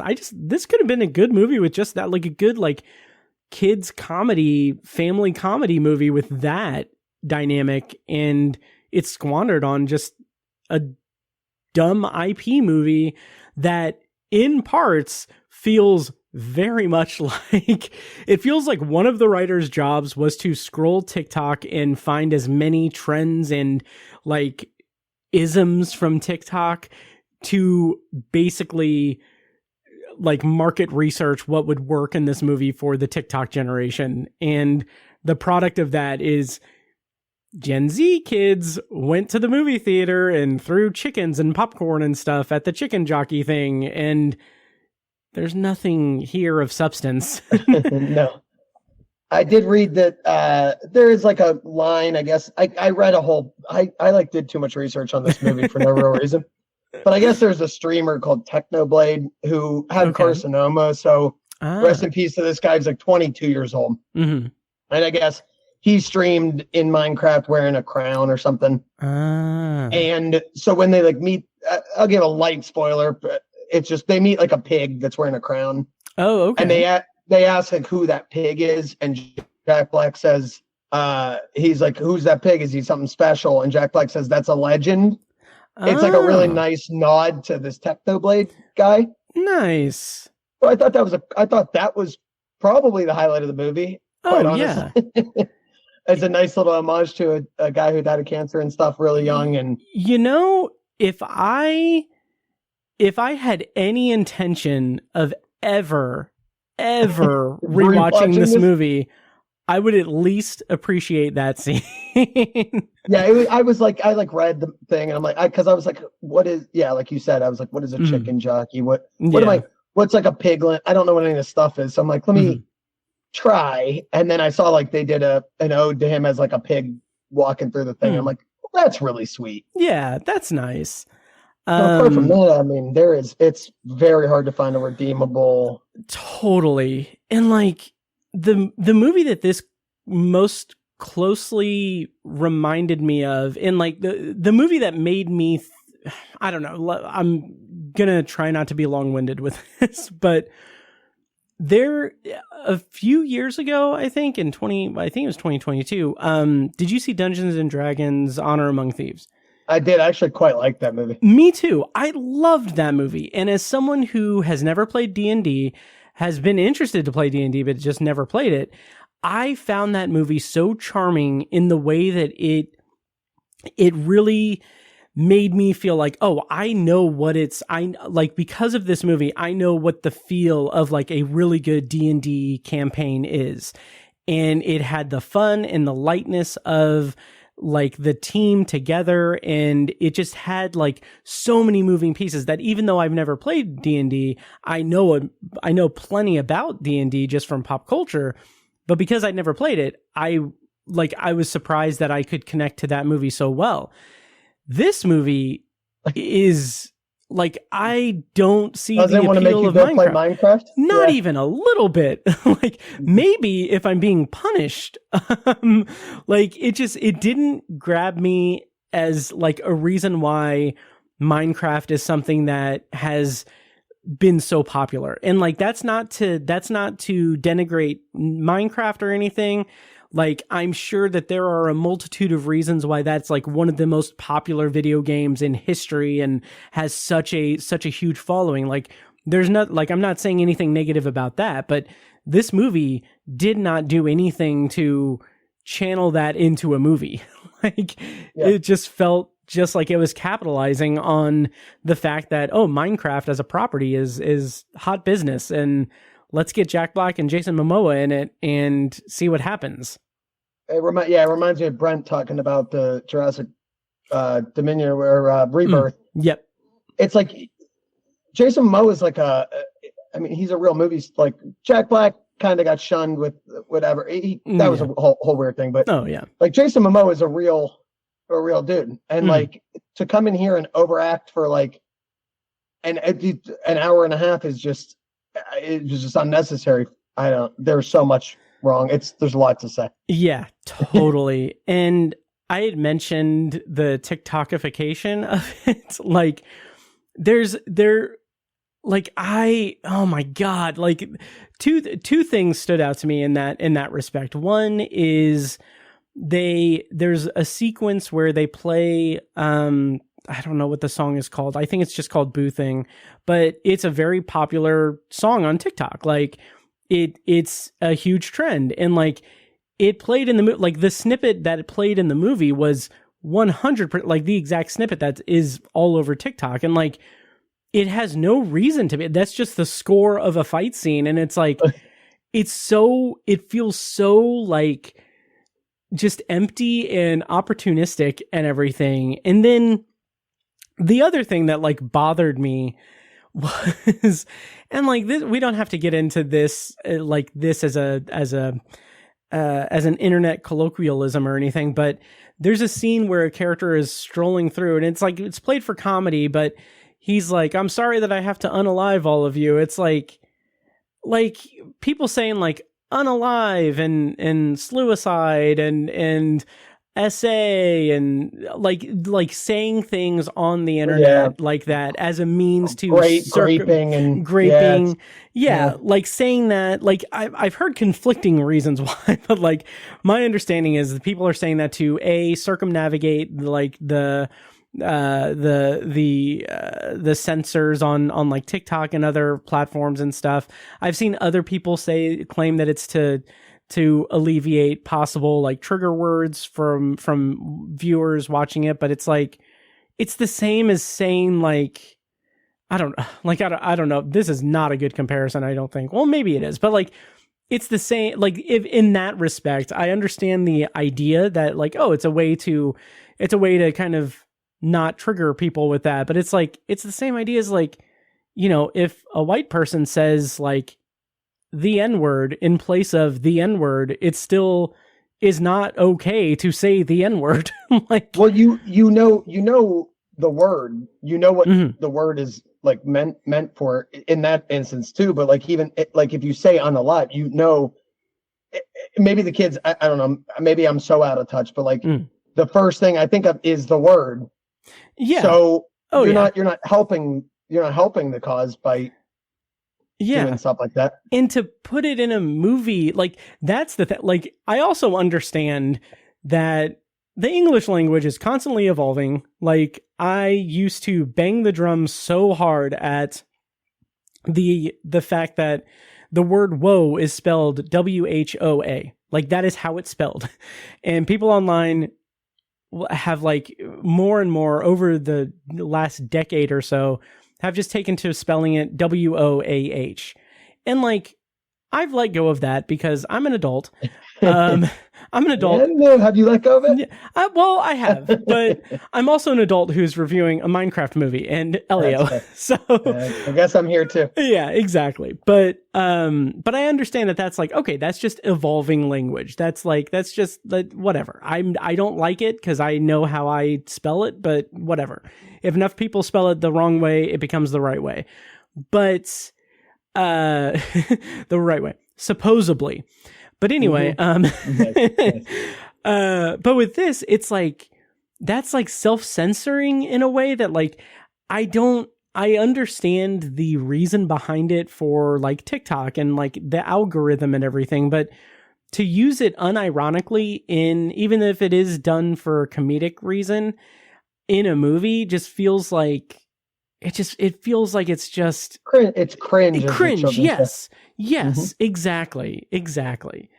Can we talk a little bit about what Jennifer Coolidge was doing in this movie? Oh yeah, because I don't remember damn near anything about it because it was so just. She was like weird and dating I don't know what those guys are called, the Minecraft guys. Yeah. Was it Daryl? Maybe that's a spoiler. I don't know, but like, I mean, was that supposed to be unironic or like? I have no idea. Like I get Jennifer Coolidge is like really making bank off like 25 years later after American Pie. She's making her bank of like this goofball, whatever. But like in the White Lotus, she like that's where her resurgence is from. But even in White Lotus, she was like acting. I thought. Oh yeah. Like, this was I don't know what she was like. She must have sat at a dinner table with a green screen, nothing. Who also doesn't talk. Right. That like it made me like uncomfortable. You know that's not a real person, right? I hope like that hurt me like deep physically. I'm like, do you not realize that that's a like a thingy from the game? Yeah, like that. You can't tell. You think that's a person, right? Like this movie feels like it was, and no real hate to Jared Hess who directed the movie. He's capable of some unique stuff. Like the only thing I can really think of is Napoleon Dynamite, which is a very unique brand of comedy. But this movie really needed, like, it felt like it was trying to emulate like the work of Phil Lord and Chris Miller, Lord and Miller, where like they did like the Lego Movie, and they're like really, really good. Oh, Jared Hess also directed Nacho Libre, which is where Jack Black. I saw that too. I was going to say him and Jack Black must be best friends. So. Yeah. Oh yeah. So like there's some interesting, like he has some very interesting kind of ideas or sensibilities for directing comedy and that are off the wall, but like it just feels like this is trying to emulate that Lord and Miller vibe of being just like off the wall but somewhat self-referential, but not really.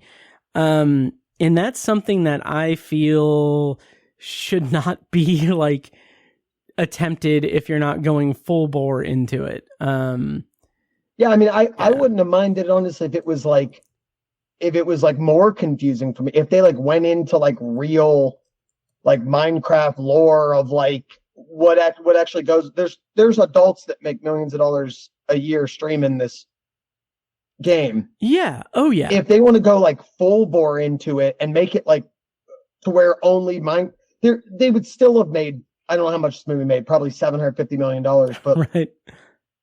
If you just want to mark, because I wouldn't have gone to the theater to see it. It was streaming, but like, if you want to make it just for the Minecraft people, I'm totally like, that's totally fine with me. Like, yeah, go ahead and go all out on like, you don't need to pop up a joke about the chicken jockey because I don't know what that is. Right. But it's really cool for them. But then in the next scene, you're like flying over a river gulch, 69ing each other under a balloon. I'm like, what is that something you do in Minecraft? I don't think so. Yeah. Oh, absolutely. It's just, it's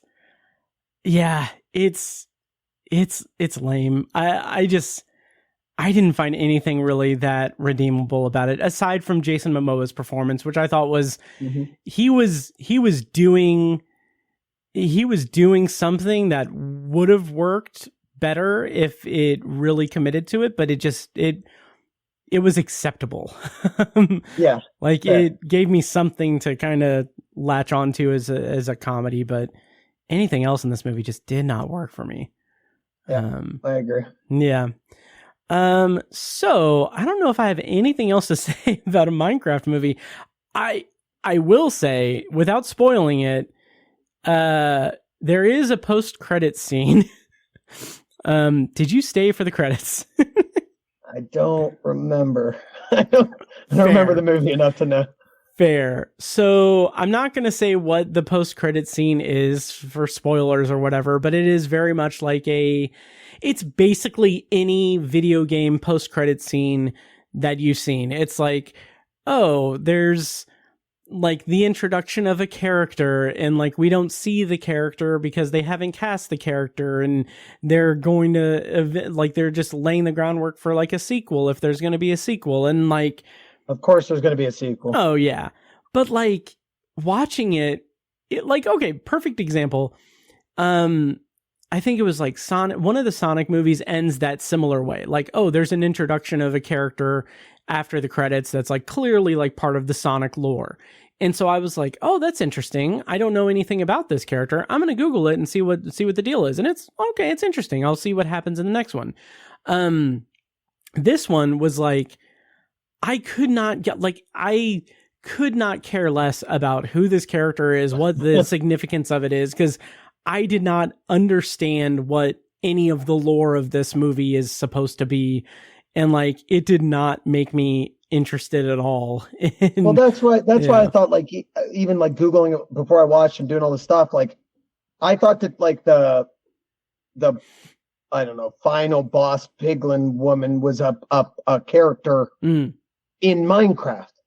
Yeah. And I'm like, that's not even a real like boss that you fight in there. I'm like, you could have at least made it be like the Mario movie has Bowser. Yeah. It'd be like making up a random Mario villain that isn't a real villain. I'm like, right. Like I just, oh God. Yeah. Yeah. Like, and that's the thing. I also feel like, I don't know, but I don't know if there are characters in Minecraft, the game. Like, I don't know.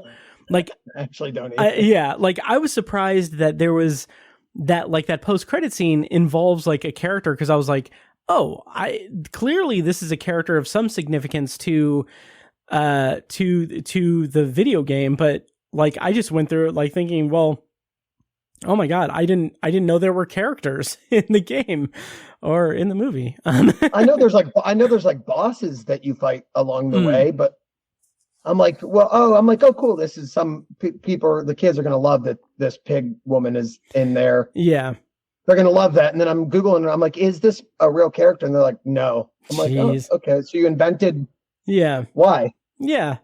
And that just goes to show, like, if there's not enough, if there's not enough like lore or enough story even for like in the Minecraft video game, like why make a movie? Like it's just capitalizing on the popularity of that IP. And like you can make a movie with like to bring back like Phil Lord and Chris Miller.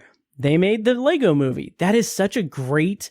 It's a really good movie. Yeah, it's incredible. And Lego just by itself is not, you know, there's not, you don't have like the backstory of like Super Mario Brothers with Bowser and everything, but like they created this really interesting just exploration of creativity and purpose and all of that and potential and everything. And that's great. And like, that's what this could have been, but it just felt so dead on arrival. It's this weird mix in my head between like nefarious, like money making and like, and also, but we can claim it's for the kids. Yeah. Oh yeah. It's this weird thing where it's like, you're going to get all these parents to go out and buy tickets to this thing. And their kids are going to get it and their parents are going to have to sit through dribble for 2 hours. And so you're basically like, I get that you're trying to do something really cool for the kids. And I know I've heard like from my friends who have children that their kids loved it. And I'm like, that's really neat. But also you had to like spend $13 on a ticket. Yeah. For this, for all your children to go see this thing. It's like, you're really capitalizing on your kids' want for a movie. It's like in a way, it's really like subtly dirty. It's a little like grubby.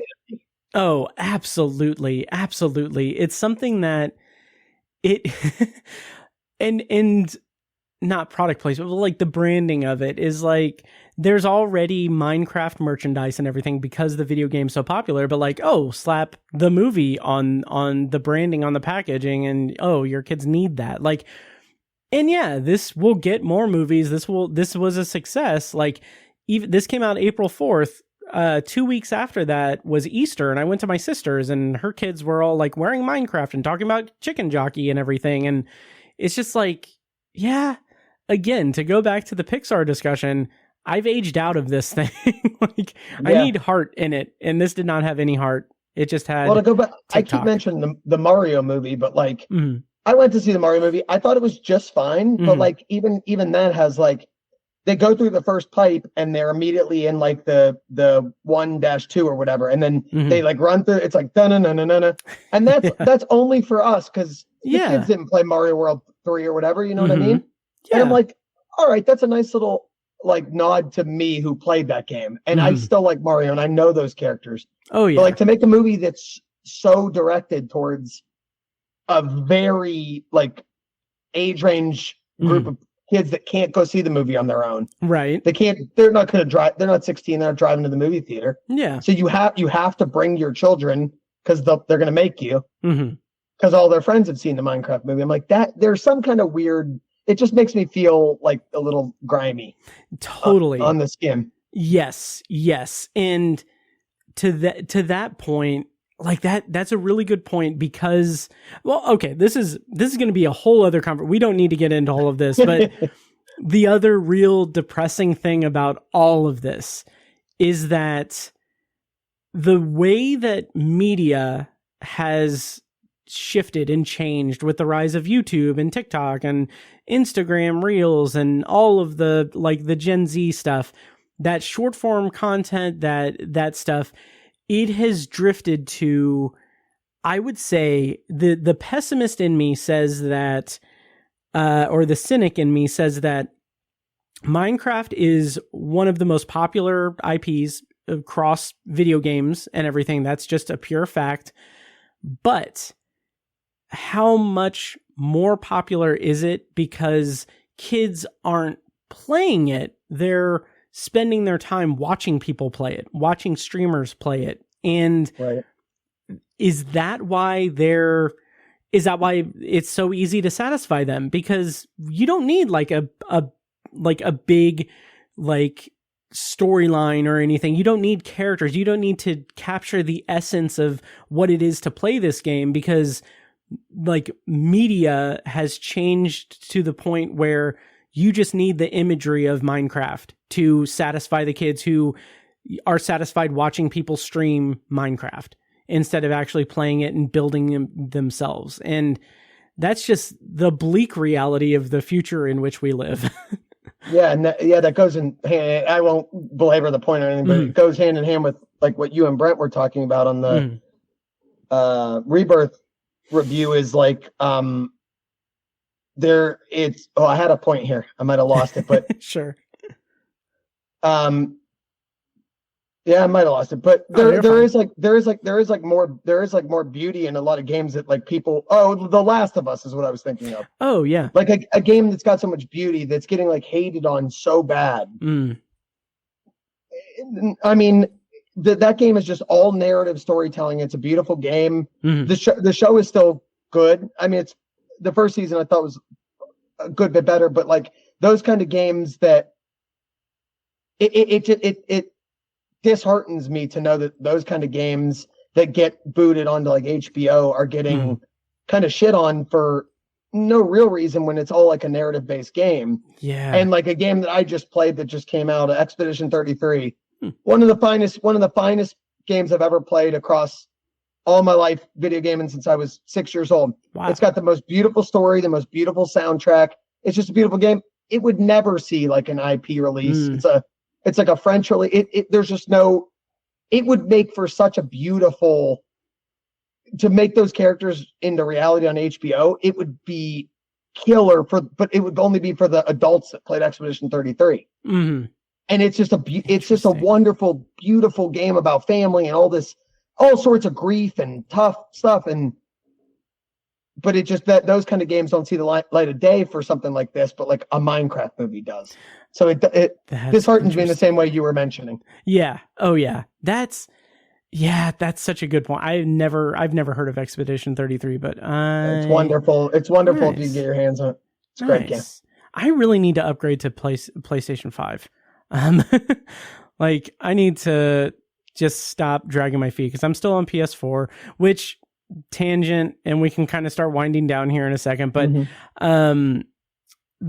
speaking of The Last of Us, they just announced today that The Last of Us Part 2 Remastered is getting a free update where they like now you can play the game chronologically. So like, oh cool, okay. Yeah, so like not really a spoiler for The Last of Us Part 2 or The Last of Us Season 3, or Season 2 even, but the narrative structure of The Last of Us Part 2 is split in two. Like one half of the game you're playing as one character, the other half you're playing the same branch of time with another character. It's a really great narrative choice and fantastic. And it's really like, it makes me want to get a PS5, so that I can play the chronological version of it, because it's only on the remaster that's on PlayStation 5, not PlayStation 4. So unfortunately, but yeah. So anyway, that's just a little nugget of information. That's right. Yeah. So the Minecraft movie. Yes. So we can start winding down because I don't know if I have anything else to say about a Minecraft movie. If you loved it, more power to you, but man, it did nothing for me, honestly. I ended up rating it 2 stars just because I really I enjoyed the first 15-20 minutes of the movie, and Jason Momoa kind of held my interest throughout it, but everything surrounding it it felt like at times not for me and pandering to the people that it was for. And that just left a very sour taste in my mouth. Yeah. Keegan, what did you rate it on Letterboxd? I also gave it 2 stars for the same reason. I Nice. thought Jason Momoa was like, I mean, they were all over the top, but he was decent enough. And I don't know. I could have given it a 1.5 stars, but I felt sad enough. But yeah.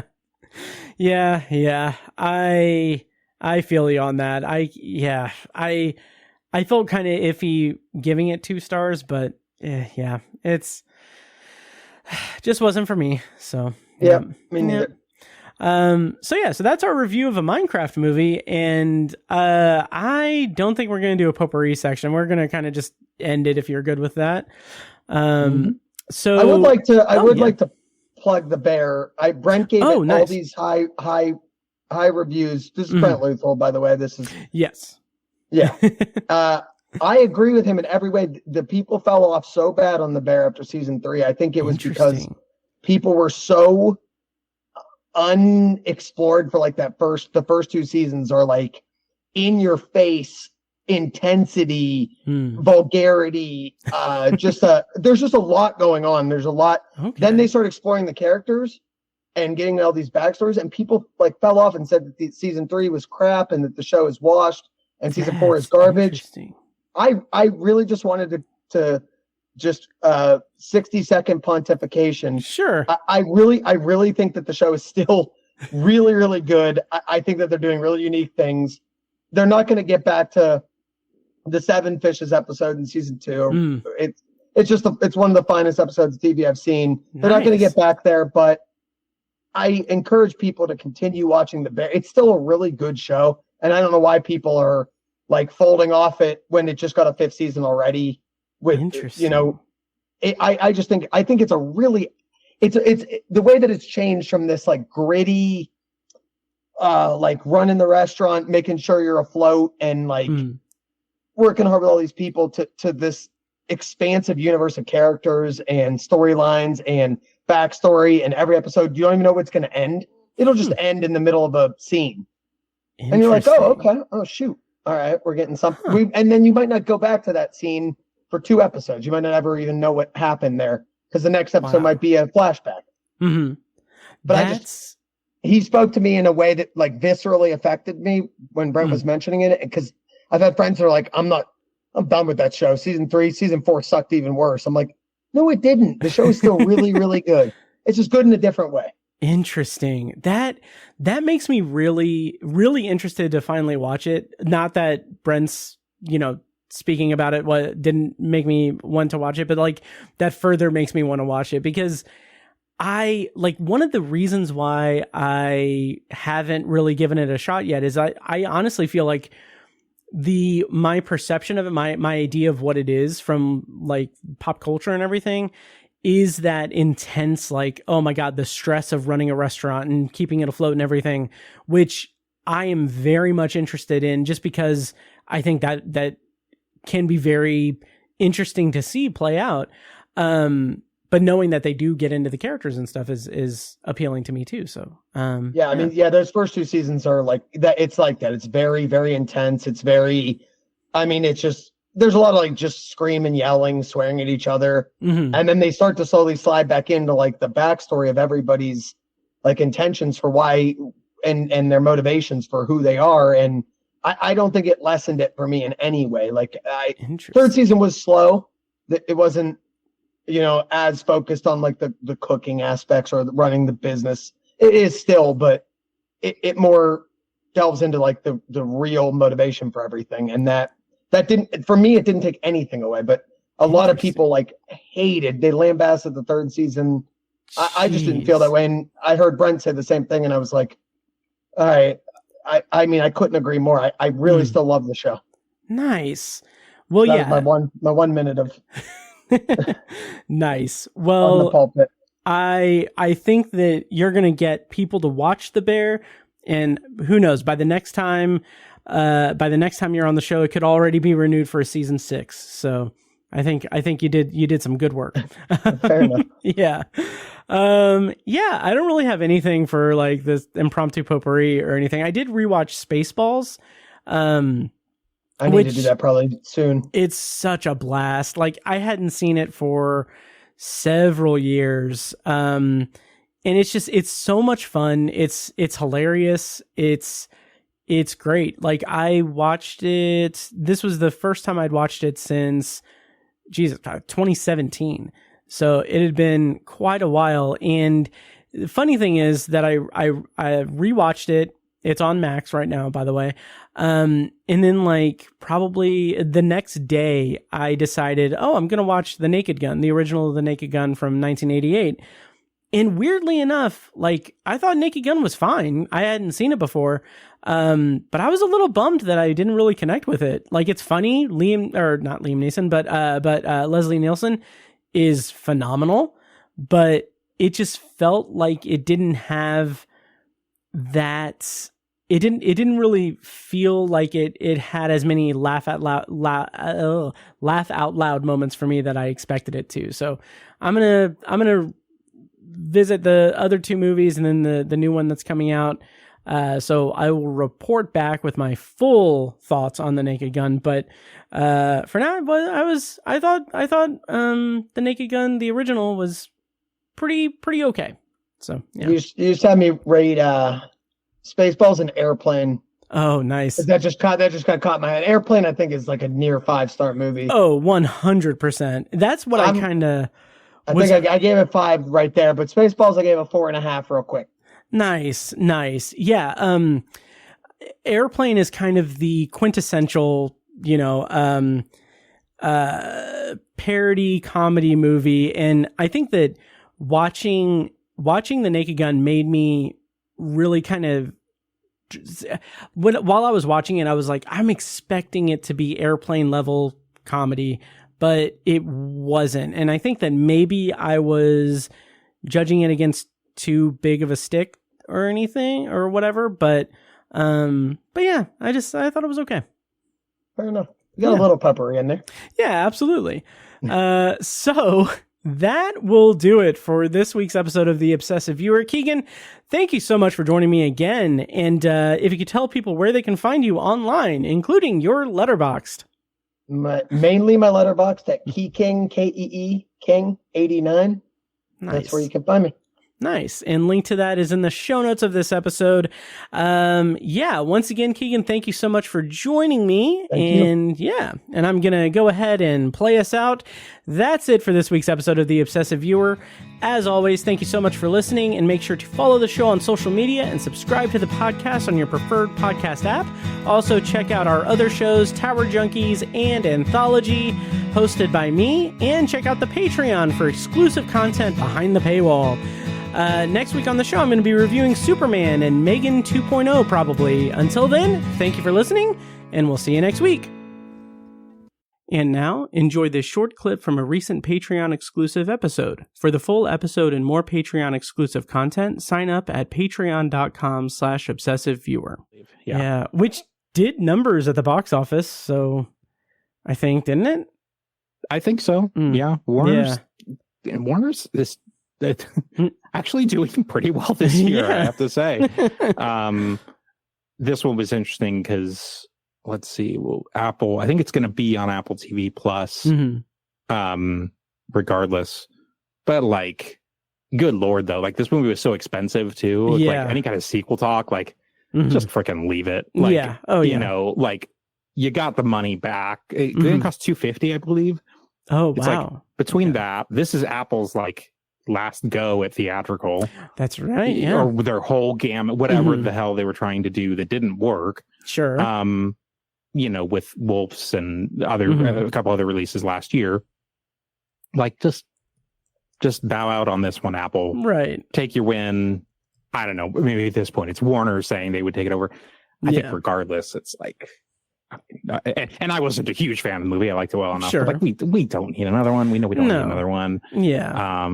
You know, there's already an F4 coming out in a few weeks, so like they're already going to be beat to the punch. They're going to have to go to F5, I guess. Right. Thank you for listening to the Obsessive Viewer podcast. This episode was produced and edited by me, Matt Hurt. If you have feedback, thoughts on our episodes, or just want to connect, you can email me at matt@obsessiveviewer.com.